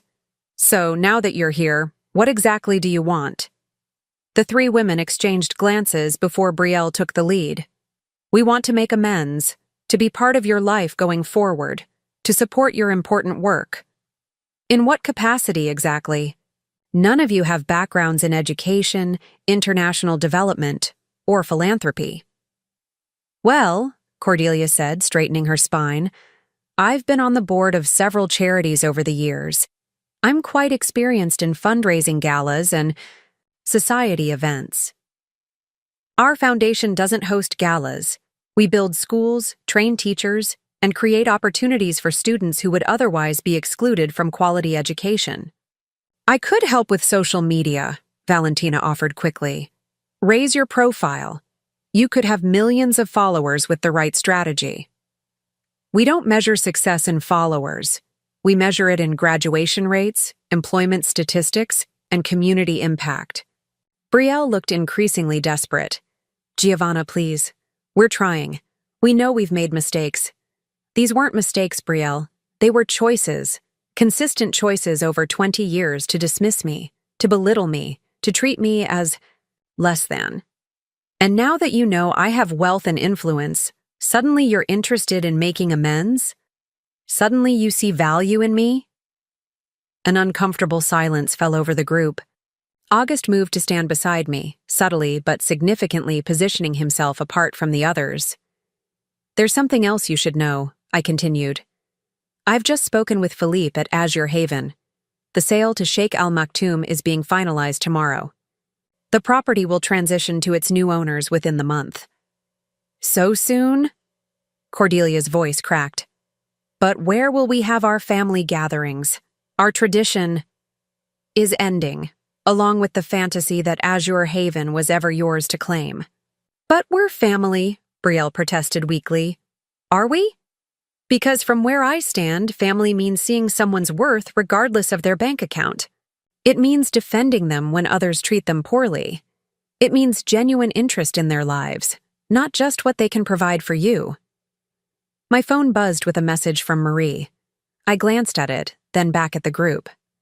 My team needs me for a foundation matter. I'll make this brief. I am not interested in superficial reconciliation. If any of you genuinely want to be part of my life going forward, you'll need to demonstrate that you see me. Not my wealth, not my connections, but me as someone worthy of respect. I stood to leave, but Brielle reached out desperately. Wait, what can we do? How can we prove we're sincere? I considered the question seriously. Start by asking yourselves why you're really here. Is it because you suddenly appreciate who I am? Or is it because you've realized what I can do for you?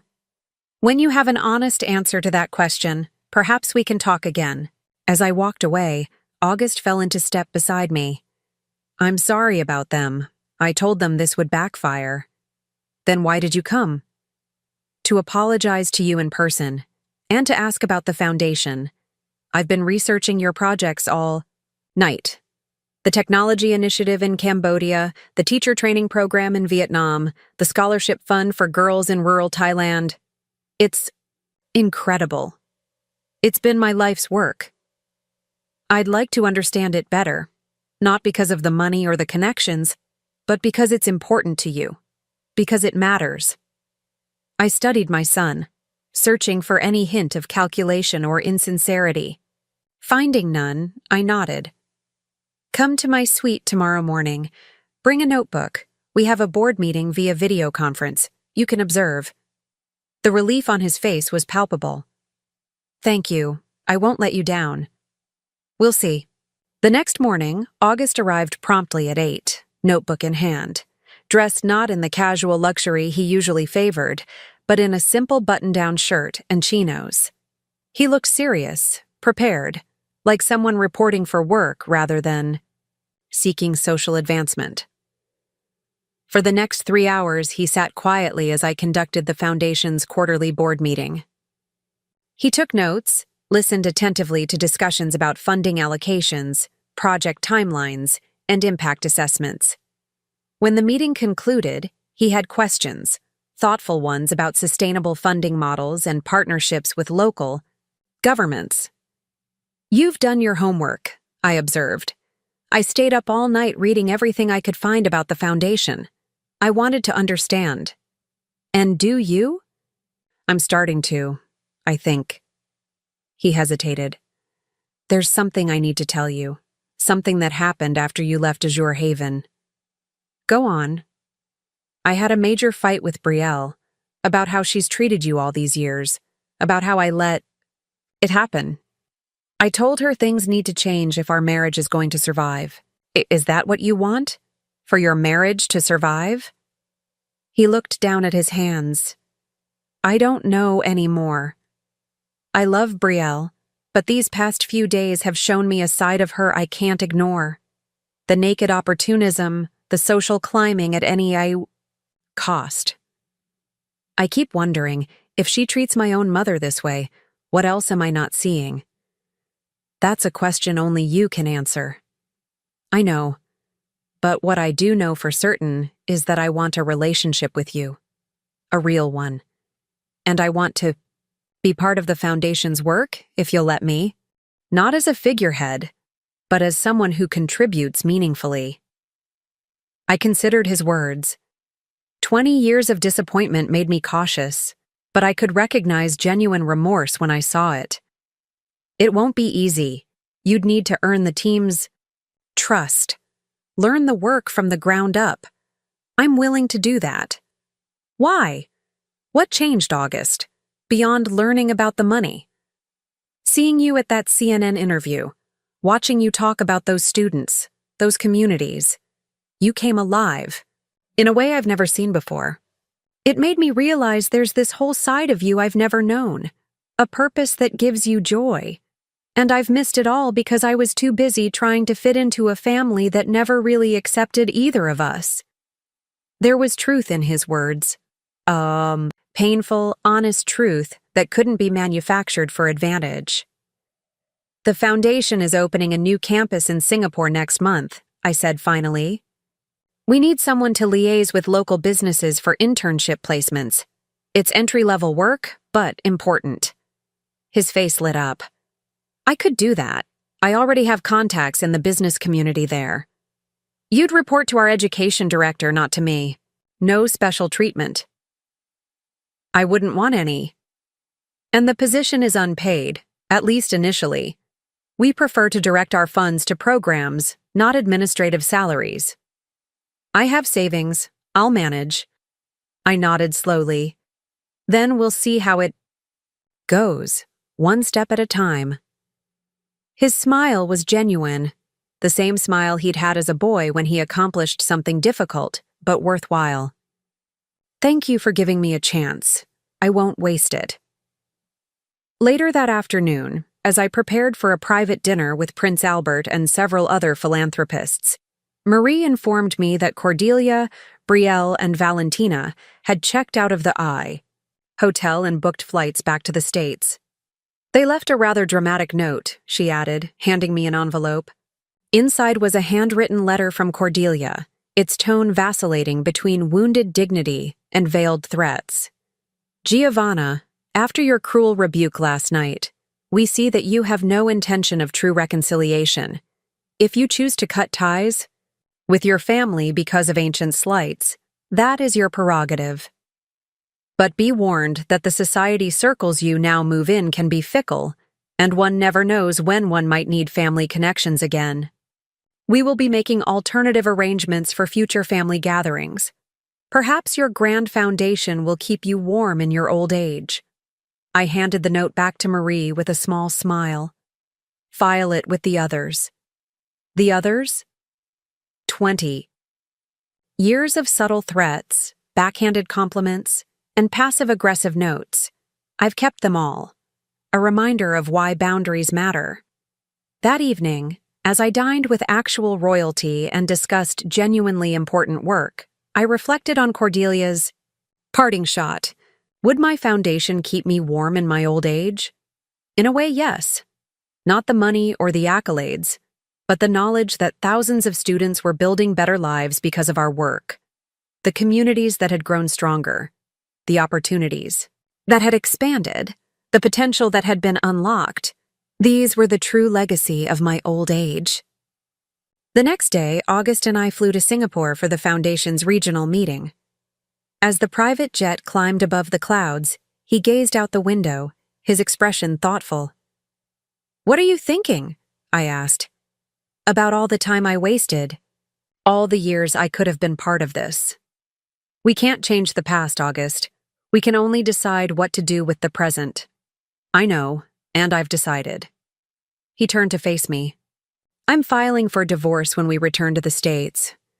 Brielle and I, we want different things. She sees relationships as transactions, people as stepping stones. I don't want to live that way anymore." "Are you sure? Divorce isn't easy." He smiled sadly. "I learned from watching you all these years. Sometimes walking away is the strongest choice you can make." As the plane soared toward Singapore, toward a future neither of us had anticipated just a week ago, I felt a profound sense of peace. The woman the Carringtons had dismissed as just an old woman had not only reclaimed her power, but found a way forward that honored her true self. At 62, my life wasn't ending. It was evolving. The foundation was expanding, my relationship with my son was transforming, and my world was opening in ways I had never anticipated when I had first allowed the Carringtons to vacation at Azure Haven. Sometimes the most powerful revelation isn't showing others who you really are. It's finally, after years of hiding, allowing yourself to live as that person, unapologetically, authentically, gloriously free of others' expectations. And as for the vacation property that had started it all, Sheikh Al Maktoum's Educational Institute would open its doors the following year, welcoming students from across Southeast Asia. The deed would bear a plaque that read, "Founded with the generous support of the Domenico Carrington Foundation and its chairwoman Giovanna Blackwood."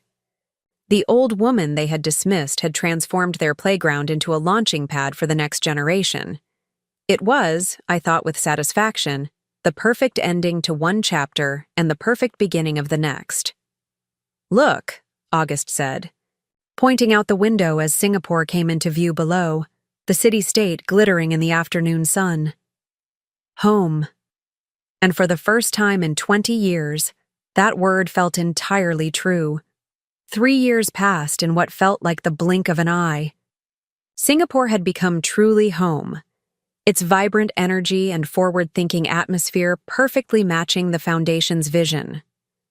From my penthouse overlooking Marina Bay, I could see the glittering skyline that had witnessed my transformation, from a woman defined by others to someone entirely self-possessed. The Domenico Carrington Foundation had grown exponentially. What had begun as a modest educational initiative now encompassed technology innovation centers, vocational training programs, and microfinancing for women entrepreneurs across 12 countries in Southeast Asia. Forbes had recently named us one of the most effective philanthropic organizations in the region, citing our unprecedented 94% program-to-overhead ratio. August had surprised everyone, including himself, with his dedication to the foundation's work. Starting as a business liaison, he had quickly proven his value, leveraging his corporate connections to create internship pipelines for our graduates. Now, as Director of Strategic Partnerships, he traveled extensively throughout the region, building relationships with tech companies, universities, and government agencies. The entitled Carrington heir had transformed into a passionate advocate for educational equality. His divorce from Brielle had been finalized within 6 months of our Monaco trip. She had fought it bitterly, not out of love but out of fear of losing access to what she now understood was extraordinary wealth and influence. When she realized that August was serious, that he truly intended to start over with a modest salary, at a foundation halfway around the world, her fury had been spectacular. The settlement had been generous but firm, with clear boundaries that prevented her from trading on the Carrington name for social advancement. I was reviewing quarterly reports in my home office when Marie appeared at the door. "A package arrived for you from New York, hand-delivered by courier." She placed a slim envelope on my desk. The return address was a surprise: Cordelia Carrington. In the 3 years since Azure Haven, Cordelia had maintained a dignified silence. Unlike Brielle, who had attempted several awkward reconciliations, always conveniently timed around major foundation events that attracted media attention, Cordelia had simply disappeared from my life.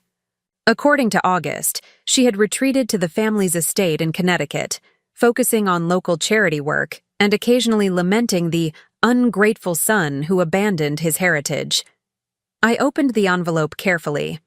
Inside was an invitation to a gala benefiting the Metropolitan Museum of Art, along with a handwritten note: "Giovanna, I hope this letter finds you well.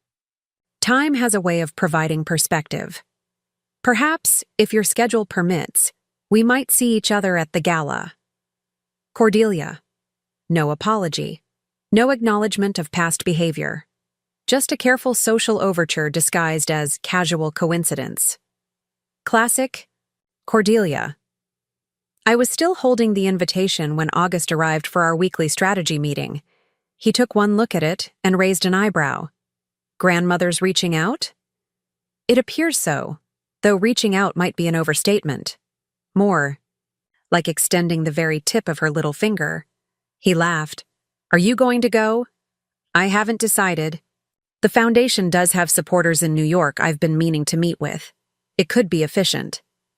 "You mean you're curious?" "Perhaps a little." August settled into the chair across from my desk. "I ran into Valentina last month in London. Did I tell you?" "No, you didn't. How was that?" "Strange. She's changed. Married some tech entrepreneur, started a nonprofit focusing on ethical tech development. She actually asked intelligent questions about our work. People can surprise you. She apologized, Mom, specifically for how she treated you. Said she's been doing a lot of thinking about privilege and perception." I considered this information. One genuine apology in 3 years. Better than none, I suppose. "Would you be open to seeing her if she came to Singapore?" I'm not closed to the idea, though I'm not exactly holding my breath for a Carrington family reunion. August's phone buzzed. He glanced at it and grinned. "Speaking of family, Elise just landed. Her flight got in early." Elise Ng was August's fiancée, a brilliant Singaporean architect he'd met through the Foundation's Sustainable Campus project. She was everything Brielle wasn't: warm, genuine, accomplished in her own right, and completely unimpressed by wealth or status. She valued August for who he was, not what he represented. "Go," I smiled. "We can finish our meeting tomorrow." After August left, I returned to the invitation. The Metropolitan Gala was a significant event in New York's social calendar. The foundation did have legitimate business connections there. And perhaps, after 3 years, I was curious about what Cordelia might say face to face. I messaged Marie. "Book the New York trip. 2 weeks, starting with the Met Gala." The decision made, I turned back to my reports, only to be interrupted by another message. This one from Sheikh Al Maktoum. The Azure Haven Institute of Hospitality was celebrating its 2nd anniversary, and the Sheikh was inviting me to the graduation ceremony for its first cohort of students. I smiled at the symmetry. The property that had once been the site of my greatest humiliation was now producing graduates who would transform the hospitality industry across Southeast Asia. Many of them came from backgrounds similar to mine, talented, ambitious individuals who had been overlooked or underestimated because of circumstances beyond their control. The calendar dates aligned perfectly. I could attend the graduation in the Maldives, then continue on to New York for the Met Gala. A journey from my past to my future, with all the complicated emotions that would entail. 2 weeks later, I stood on the familiar shores of Azure Haven, though it was Azure Haven no longer. The Sheikh had retained the property's natural beauty while transforming its purpose, adding sleek educational facilities and student housing around the original villa. What had once been an exclusive playground for the wealthy was now a vibrant campus humming with purpose. As I walked through the gardens where I had once quietly arranged flowers for ungrateful guests, I was greeted by students eager to share their projects and aspirations. Many were the first in their families to receive higher education. All were passionate about creating ethical, sustainable approaches to hospitality. "Mrs. Blackwood," a young woman approached, her smile bright. "I'm Lynn May, 2nd-year student, from Cambodia. Your foundation sponsored my scholarship." "It's wonderful to meet you, Lynn May. How are you finding the program?" "It's changed my life. In my village, women weren't expected to pursue careers. Now I'm developing an ecotourism model that could help my entire community." We walked together toward the main building, Lynn May enthusiastically describing her plans for a sustainable tourism initiative in rural Cambodia. Her intelligence and drive reminded me of myself at a younger age, the self that the Carringtons had never bothered to see. The graduation ceremony was deeply moving. 67 students from 12 countries, many from disadvantaged backgrounds, stood proudly in their caps and gowns. The valedictorian, a young man from a fishing village in Vietnam, spoke eloquently about redefining luxury as something that uplifts both guests and communities. "True hospitality isn't about expensive trappings," he said. "It's about creating experiences that honor the dignity of all involved, guests and staff alike." I couldn't help but think about how the Carringtons had defined luxury as exclusivity, as separation, as the marking of territory between the worthy and the unworthy. How different might things have been if they had understood what this young man grasped so intuitively? After the ceremony, Sheikh Al Maktoum invited me to tour the latest campus developments. The original master suite, my private sanctuary during those family vacations, had been transformed into a design studio where students created innovative hospitality concepts. "We've kept something for you," the Sheikh said, leading me to a small courtyard garden, a reminder of transformation. There, nestled among tropical blooms, was a plaque. "The Giovanna Blackwood Garden of New Beginnings. From humility comes strength." I was speechless, deeply moved by the gesture. "Your story inspired many of our students," he explained. "How you turned exclusion into opportunity, how you rebuilt your life on your own terms. We wanted to honor that journey." Later that evening, as I prepared to leave for my flight to New York, I took one final walk along the beach. This place had been both my prison and my liberation. Walking away from it 3 years ago had been necessary, but returning now, seeing its transformation, brought a sense of completion. My phone buzzed with a message from August. Campus looks amazing in the photos. Safe travels to New York. Remember, you don't owe grandmother anything. He was right, of course. I didn't owe Cordelia a meeting, an explanation, or even courtesy beyond the basics. But I was curious about what 3 years might have changed. And perhaps, though I was reluctant to admit it, I wanted her to see exactly who I had become. The flight to New York gave me time to prepare mentally. Marie had arranged for me to meet with several foundation donors and potential partners while in the city.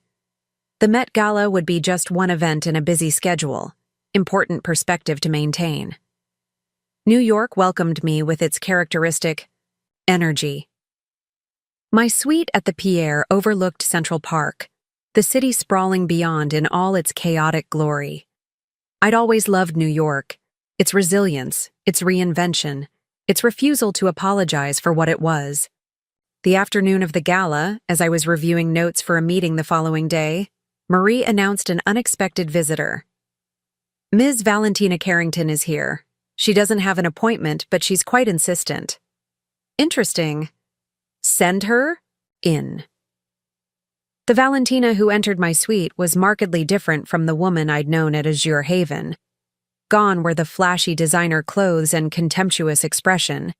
This Valentina was dressed simply in a well-cut pantsuit, her formerly highlighted hair now its natural chestnut, her face less made up but somehow more alive.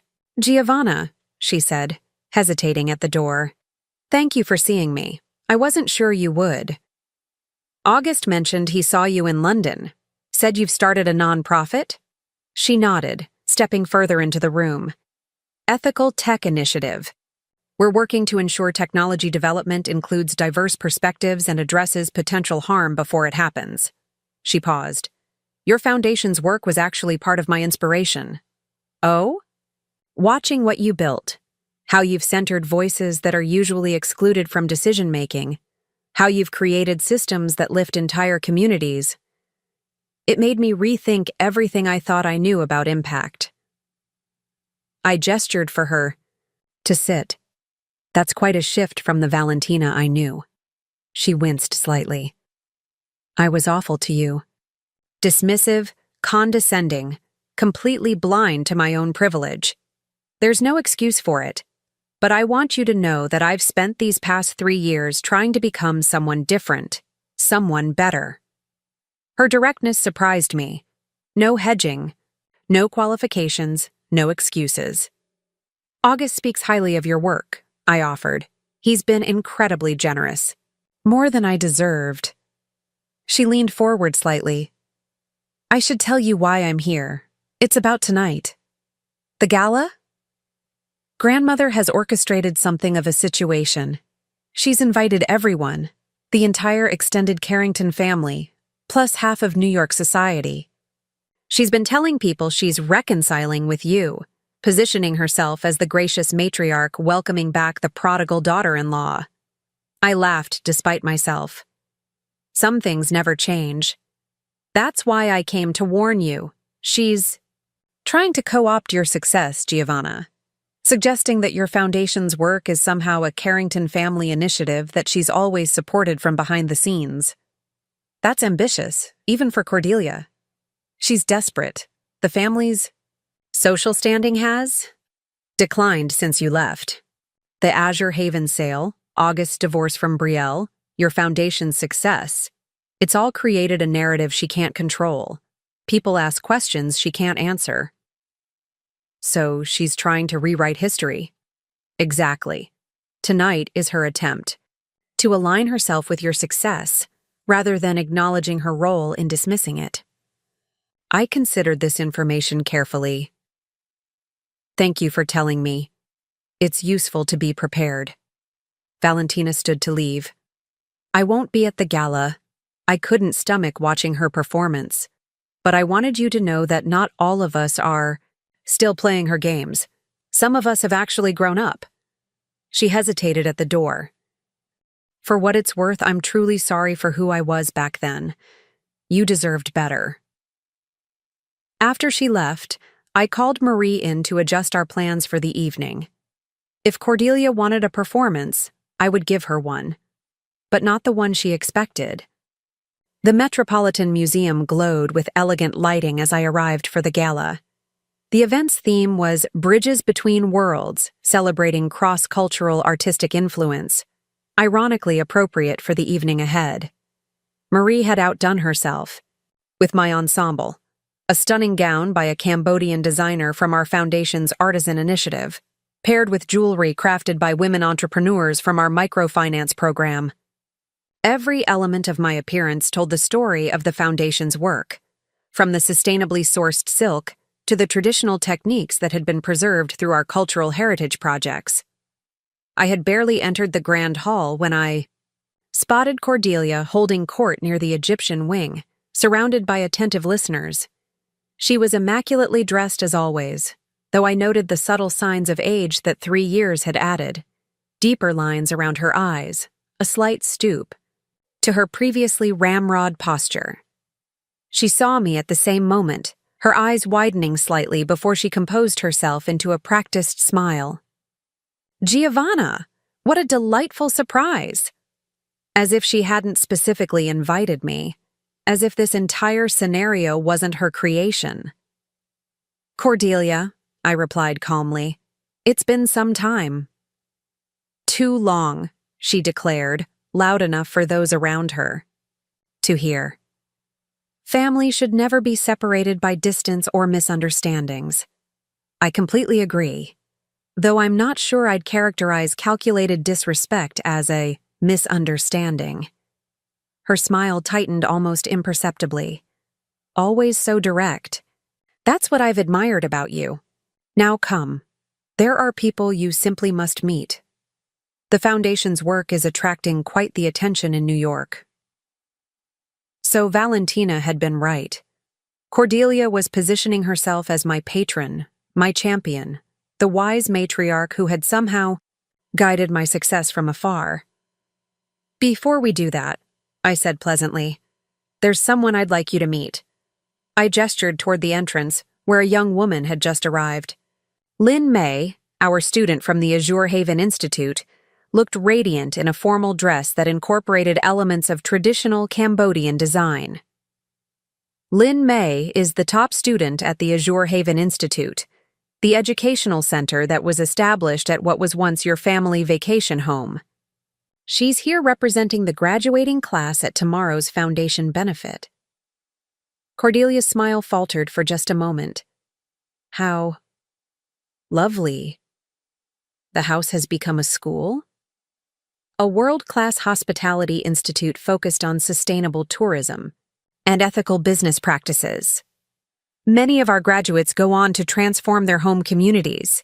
Lynn May is developing an eco-tourism initiative that will provide economic opportunities for women in her village. Lynn May stepped forward with perfect poise. It's an honor to meet you, Mrs. Carrington. Mrs. Blackwood has told us how the Foundation's work began because of a pivotal moment involving your family. In a way, we all have you to thank for the inspiration. I suppressed a smile at Lynn May's masterful delivery. We had discussed this approach on the flight from the Maldives. Not to embarrass Cordelia, but to gently reclaim the narrative. To establish, without direct confrontation, that the Foundation's success had grown from the very soil of the Carringtons' rejection. Cordelia looked momentarily lost for words, a rare occurrence. Well, how meaningful. More guests were gathering around us now, drawn by Lynn May's striking presence and the unusual dynamics at play. A society columnist I recognized from the Times edged closer, clearly sensing a story. Lynn May is just one of 67 graduates this year, I continued smoothly. Many come from circumstances similar to my own, families without social connections, or inherited wealth, but with tremendous potential and drive. The Foundation believes talent can come from anywhere, though not everyone recognizes it immediately. The subtle emphasis was not lost on Cordelia, whose face had taken on a distinctly strained quality. Giovanna has always been so determined, she managed, trying to regain control of the conversation. Even when she was just starting out as Domenico's wife, we could see that spark in her. Really? The society columnist had moved fully into our circle now. I'd love to hear more about the early days of Mrs. Blackwood's philanthropy. The Foundation's origin story has become something of a legend in non-profit circles. Oh, I wouldn't say I was particularly involved in the details, Cordelia hedged. Cordelia is being modest, I interjected. Her family's treatment of me was absolutely foundational to the creation of our work. Without their consistent messaging about my inadequacy and unworthiness, I might never have developed such passionate commitment to recognizing overlooked potential in others. The columnist's eyebrows shot up as she scribbled in her small notebook. That's not— I never— Cordelia sputtered. It's nothing to be embarrassed about, I assured her warmly. Sometimes our greatest contributions come from unexpected places. Your family's behavior crystallized everything I wanted to change about how we value human potential. Lin May nodded earnestly.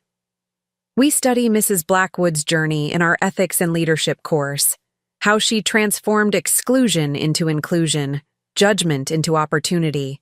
It's the cornerstone of our philosophy at Azure Haven Institute.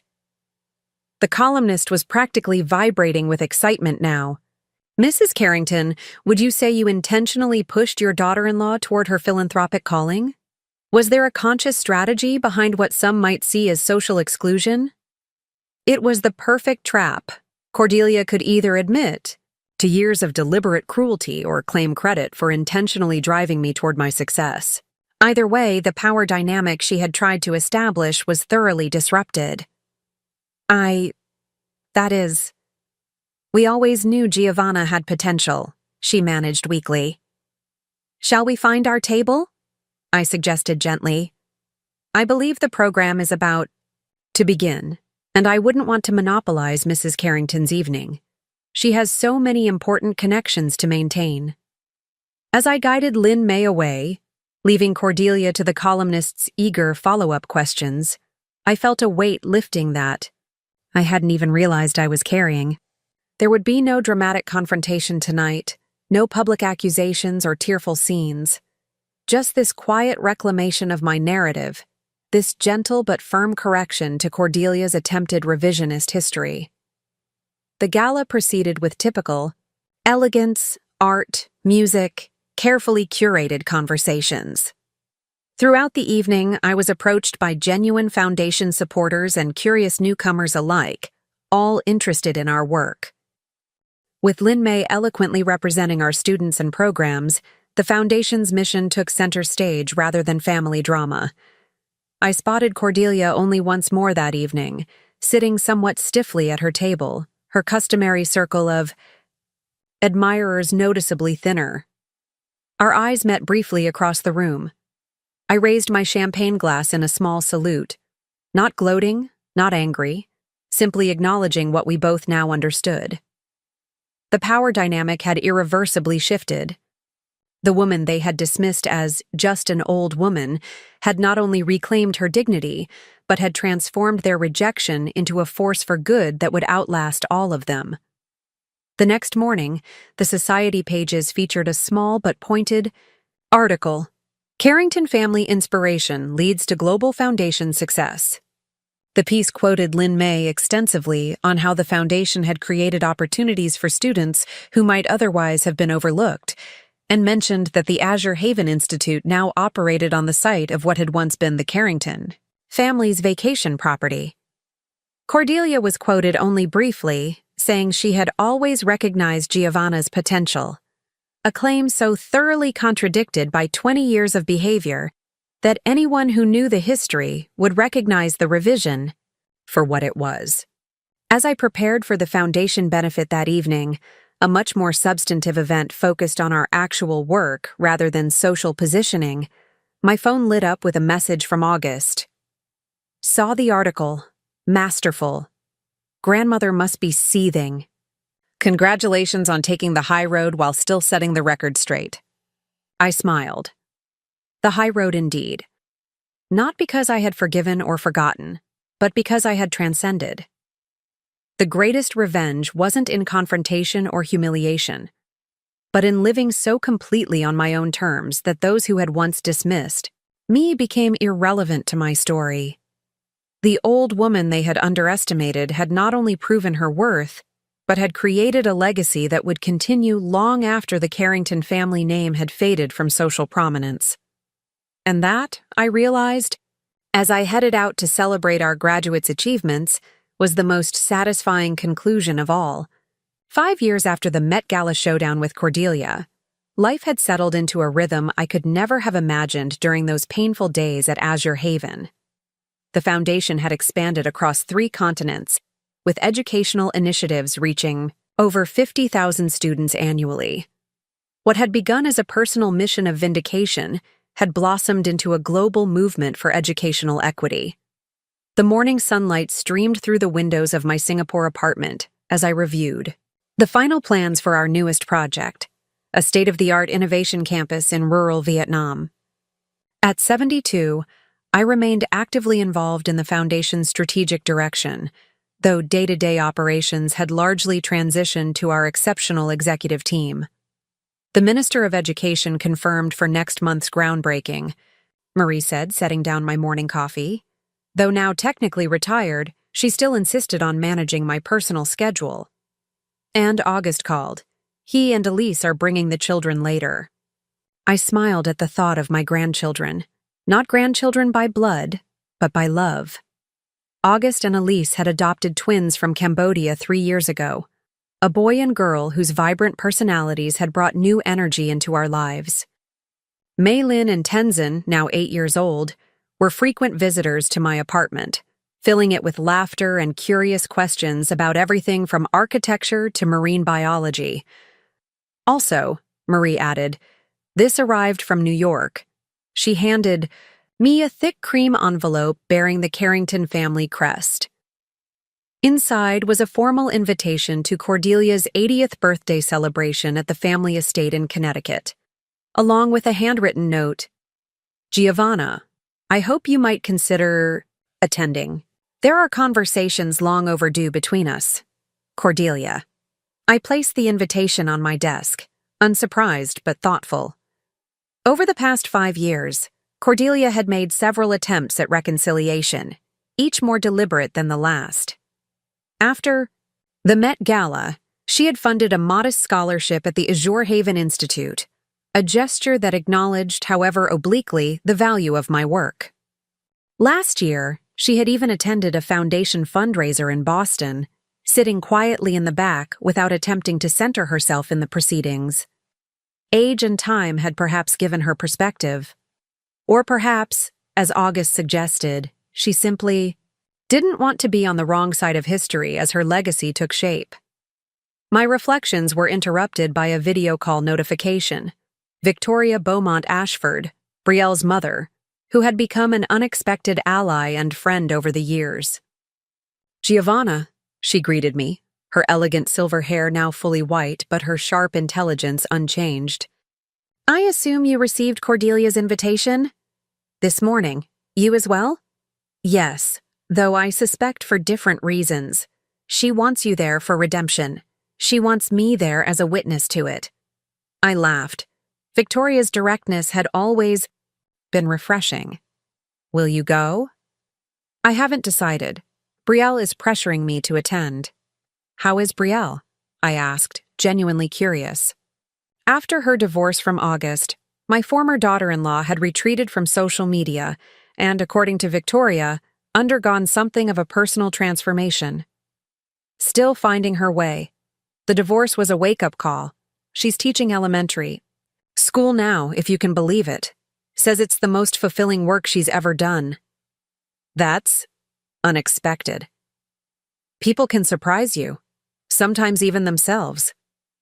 Victoria paused. Are you going to the birthday celebration? I glanced at the invitation again. I'm considering it. August thinks I should go, For closure, if nothing else. August always did have a generous heart, rather like his mother. After we ended the call, I walked to the window overlooking the city. Singapore had been good to me, its blend of tradition and innovation mirroring my own late-life reinvention. Here, I was known for my work, not for my family connections or past humiliations. Here, I had built a life entirely on my own terms. Did I need closure with Cordelia? With any of the Carringtons? Perhaps not. But there was something to be said for completing circles, for acknowledging growth, both theirs and my own. I messaged, August, I'm considering accepting Cordelia's invitation. Your thoughts? His reply came quickly. Only if it feels right to you. Elise and I would come with you for support. The twins are old enough to understand a family with complicated history. Family with complicated history. Such a diplomatic way to describe what had happened between us all. But then, August had always been a bridge builder, even as a child. It was what made him such an effective leader at the foundation now. That evening, as August's family gathered in my home for dinner, the conversation inevitably turned to Cordelia's invitation. So you'll be going to America to see great-grandmother? Maylin asked, her bright eyes curious. Is she nice? August and I exchanged glances. How to explain Cordelia to a child? Your great-grandmother is complicated, I said carefully. She and I have a history that wasn't always positive, but people can change as they grow older. Like how Tenzin used to pull my hair, but now he's my best friend, Maylin asked. I smiled. Something like that, though adult relationships can be more complex. If she was mean to you, why would you go see her? Tenzin asked with the direct logic of a child. It was a good question, one I'd been asking myself since the invitation arrived. Sometimes, Elise interjected gently, we give people chances to show us they've changed. And sometimes we go not for them, but for ourselves, to show that we've moved beyond the hurt they caused. And sometimes, August added, we go to honor the journey, not just the starting point. Grandmother has built something remarkable from difficult beginnings. That's a powerful example for anyone, including great-grandmother. I looked at my son with quiet pride. For all the mistakes I'd made, for all the years of silence and accommodation, I had somehow raised a man of profound emotional intelligence. Perhaps that, more than any foundation or award, was my greatest achievement. I think I'll go, I said finally. Not for Cordelia, but for myself. To close a chapter properly. 1 month later, I found myself on the winding driveway of the Carrington estate in Connecticut. The grand Victorian mansion looked much as it had the last time I'd visited, decades earlier, though the gardens seemed less manicured, the grandeur slightly faded around the edges. August, Elise, and the twins had arrived separately and would join us for the formal dinner. For this initial reunion, I had chosen to come alone, a deliberate statement that I needed no protection or support. In facing Cordelia, the butler who answered the door was unfamiliar, but the formal stiffness with which he greeted me was a Carrington tradition. Mrs. Blackwood, Mrs. Carrington is expecting you in the solarium. I followed him through the familiar hallways, past oil paintings of Carrington ancestors who had looked down on me with the same dismissive gaze as their descendants. The solarium, however, was a surprise. Cordelia had always considered it too informal for receiving important guests. She sat in a wicker chair surrounded by greenery, looking smaller than I remembered, but still immaculately presented. Her hair was snow-white now, styled in the same perfect waves she'd worn for decades. When she saw me, something flickered across her face. Relief, perhaps, or resignation. Giovanna, you came. I did. Thank you for that. She gestured to the chair opposite her. Tea? Please. As she poured from a silver service, her hands trembled slightly. the only visible sign of her 80 years. Singapore agrees with you. You look well. Thank you. The work keeps me young. Yes, the foundation. It's quite remarkable what you've built. She handed me a delicate teacup. I follow the news about your initiatives. The technology campus in Vietnam is particularly impressive. I accepted the cup, slightly surprised by her knowledge of our current projects. It's been a collaborative effort. You've always been too modest. August said the vision was entirely yours from the beginning. The mention of August hung between us, the grandson she rarely saw, the son who had chosen my path over the eye. Carrington legacy. I understand the twins are here, she continued. August sent photographs, but I've never met them in person. They're looking forward to meeting you. They have questions about the family history. I imagine they do. Cordelia set down her teacup with precision. Children have a way of cutting through pretense, of demanding truth. They do. A silence stretched between us, filled with the weight of unspoken history. Finally, Cordelia straightened her shoulders in that characteristic gesture I remembered so well. I owe you an apology, Giovanna. Long overdue and likely insufficient, but sincere nonetheless. Though I had wondered if this moment might come, actually hearing the words was startling. I'm listening. When Domenico married you, I saw only what I expected to see. Someone beneath our station, someone unworthy of the Carrington name. I never looked deeper, never questioned my assumptions. Even after his death, when you showed such dedication to August, such loyalty to the family that had never truly welcomed you, I refused to see your worth. She paused, her gaze steady on mine. I was wrong. Completely, utterly wrong. The woman I dismissed as just an old woman has created a legacy that will outlast the Carrington name by generations. The inheritance we were so proud of pales beside what you've built from nothing. I sipped my tea, allowing her words to settle between us. Why tell me this now, Cordelia? After all these years? Because time grants perspective. Because at 80, one begins to consider how one will be remembered. She smiled faintly.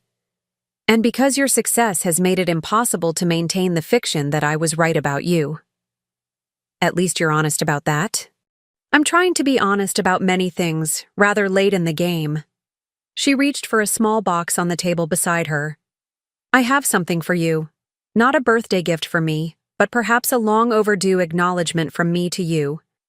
She handed me the box. Inside lay a sapphire pendant on a platinum chain, a piece I recognized immediately as a Carrington family heirloom, one that had belonged to Domenico's grandmother. This should have gone to you when Domenico died, Cordelia said quietly. I kept it back, telling myself it belonged in the direct family line. Another way of saying you weren't truly one of us. I closed the box without taking out the necklace. I appreciate the gesture, Cordelia, but I don't need Carrington heirlooms to validate my place in the world. That time has passed. Of course, it has. You've created something far more valuable than any trinket my family could offer. She took the box back with a nod of understanding. Perhaps the twins might appreciate it someday, as part of their complicated family history. Before I could respond, the solarium door opened to admit Victoria, elegant as ever in a tailored pantsuit. Am I interrupting? She asked, though her confident stride suggested she didn't particularly care if she was. Not at all, Cordelia replied. Giovanna and I were just discussing family legacies. A timely topic. Victoria settled into a chair beside me. The Carrington legacy certainly looks different than anyone might have predicted 20 years ago. Indeed. Cordelia's tone was dry but not hostile. The two of you have become friends, I understand. We share certain perspectives, Victoria replied, on business, philanthropy, and the raising of occasionally challenging daughters. I couldn't help but smile at that. Victoria's candor about Brielle's flaws had been refreshing from the first. "How is Brielle?" Cordelia asked. "Will she be joining us tonight?" "She's arriving later. She's been nervous about this gathering, about seeing August and his family particularly." I nodded, understanding the complexity. It's been 8 years since the divorce. They've both moved on. "Perhaps in most ways," Victoria agreed. "But there's something about facing the road not taken that can be unsettling for anyone." The afternoon progressed with carefully navigated conversations. More family members arrived: distant cousins, Valentina and her husband, various Carrington connections who greeted me with the curious respect accorded to someone whose public accomplishments couldn't be ignored, however much they might have preferred to. When August arrived with Elise and the twins, the energy shifted palpably. The children brought an authenticity to the formal gathering that cut through decades of artifice. They asked direct questions, made honest observations, and approached Cordelia with the uncomplicated curiosity of the young meeting the very old. "Are you really 80? Maylin asked, studying Cordelia's face. "That's really, really old." "It is," Cordelia agreed, a genuine smile softening her features. "And what do you think of becoming 80 someday?"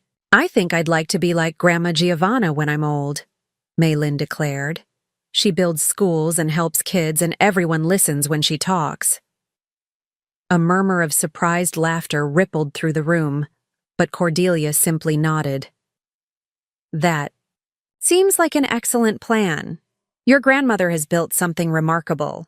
Later, as the formal dinner began in the grand dining room, I found myself seated between August and Cordelia, a deliberate placement that acknowledged both my foundation leadership and my complicated position in the family hierarchy.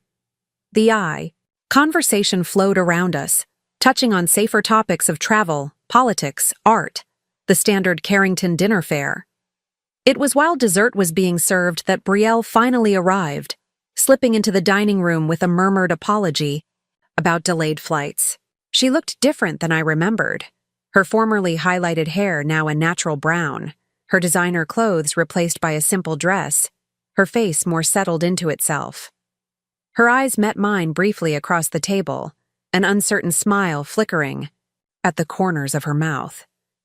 Then she glanced at August and Elise, nodding in greeting before taking her seat beside her mother. The evening progressed without incident. There were toasts to Cordelia's health, reminiscences about family history, carefully edited to avoid the more uncomfortable chapters, and conversations about the various family members' current projects. When the foundation's work came up, Cordelia surprised me by speaking knowledgeably about our recent initiatives. The early childhood literacy program in Thailand has shown particularly impressive results, she noted. 87% improvement in reading levels within the first year, wasn't it? 89, I corrected, unable to hide my surprise at her detailed knowledge. "I read the annual reports," she said simply. "All of them." As the formal dinner concluded and guests began moving to various parts of the house for after-dinner, drinks and conversation, I found myself drawn to the library, the one room in the Carrington home that had always provided sanctuary. The floor-to-ceiling bookshelves, the scent of leather bindings and old paper, the comfortable chairs by the fireplace, all remained unchanged since Domenico had first brought me here as his fiancé. I was studying the new additions to the collection when the door opened behind me. Brielle stood in the doorway, looking uncharacteristically hesitant. "May I join you?" she asked. I nodded, curious about what my former daughter-in-law might have to say after 8 years of silence. She moved to stand beside me at the bookshelves, not looking at me directly. "My mother says you've been doing well. The foundation is thriving." "It is. And you?" "Victoria mentioned you're teaching now." "3rd grade." A small, genuine smile crossed her face. "It's chaotic and exhausting and completely rewarding in a way nothing else has ever been." "That's good to hear." Brielle ran her fingers along the spines of several books before speaking again. I owe you an apology, Giovanna. More than an apology. An acknowledgement of how terribly I behaved as your daughter-in-law. That was a long time ago. Not long enough to erase the shame I feel when I think about it. She finally turned to face me. Do you know what made me become a teacher? Working with your foundation's literacy volunteers after the divorce. I needed something to fill my time, and it was the one thing I knew would irritate my mother-in-law. I laughed despite myself. And yet, here you are, still teaching. Because it changed me. Working with those children, seeing their potential, realizing how many of them were being overlooked or underestimated. It was like looking in a mirror at everything I had done to you. All the ways I had dismissed someone's value based on superficial judgments. The irony wasn't lost on me. So, my foundation inadvertently gave you a second act. A better act, a chance to be someone I could actually respect. She hesitated. August looks happy. The twins are wonderful. They are. Elise is an exceptional mother. I'm glad. Truly. She smiled sadly. It took me years to understand what August saw in you. Your resilience, your integrity, your refusal to be defined by others' limitations. By the time I figured it out, I had already lost everything that mattered. We stood in silence for a moment, the weight of the past between us, but somehow less oppressive than it had once been. My students have a saying, Brielle said finally. You can't change your story, but you can change how it ends. I'm trying to give mine a better ending than it started with. That seems like a worthy goal for anyone. As we rejoined the others for the birthday celebration's conclusion, I found myself reflecting on the journey that had brought us all to this moment. The Carringtons had dismissed me as just an old woman, unworthy of their respect or inclusion. That dismissal had sparked a chain of events that transformed not just my life, but the lives of thousands of students across multiple continents. The old woman they had rejected had built something far greater than they could have imagined. Not out of spite or revenge, but out of the simple determination to recognize value where others saw none. And in doing so, I had found not just vindication but purpose, not just wealth, but meaning. As Cordelia cut her birthday cake, surrounded by the complicated family she had shaped through both her strengths and her failures, our eyes met briefly across the room. In that moment, I saw something I had never expected to see from Cordelia Carrington: respect. Not the grudging acknowledgement of wealth or influence, but genuine respect for the journey itself. It wasn't forgiveness, exactly.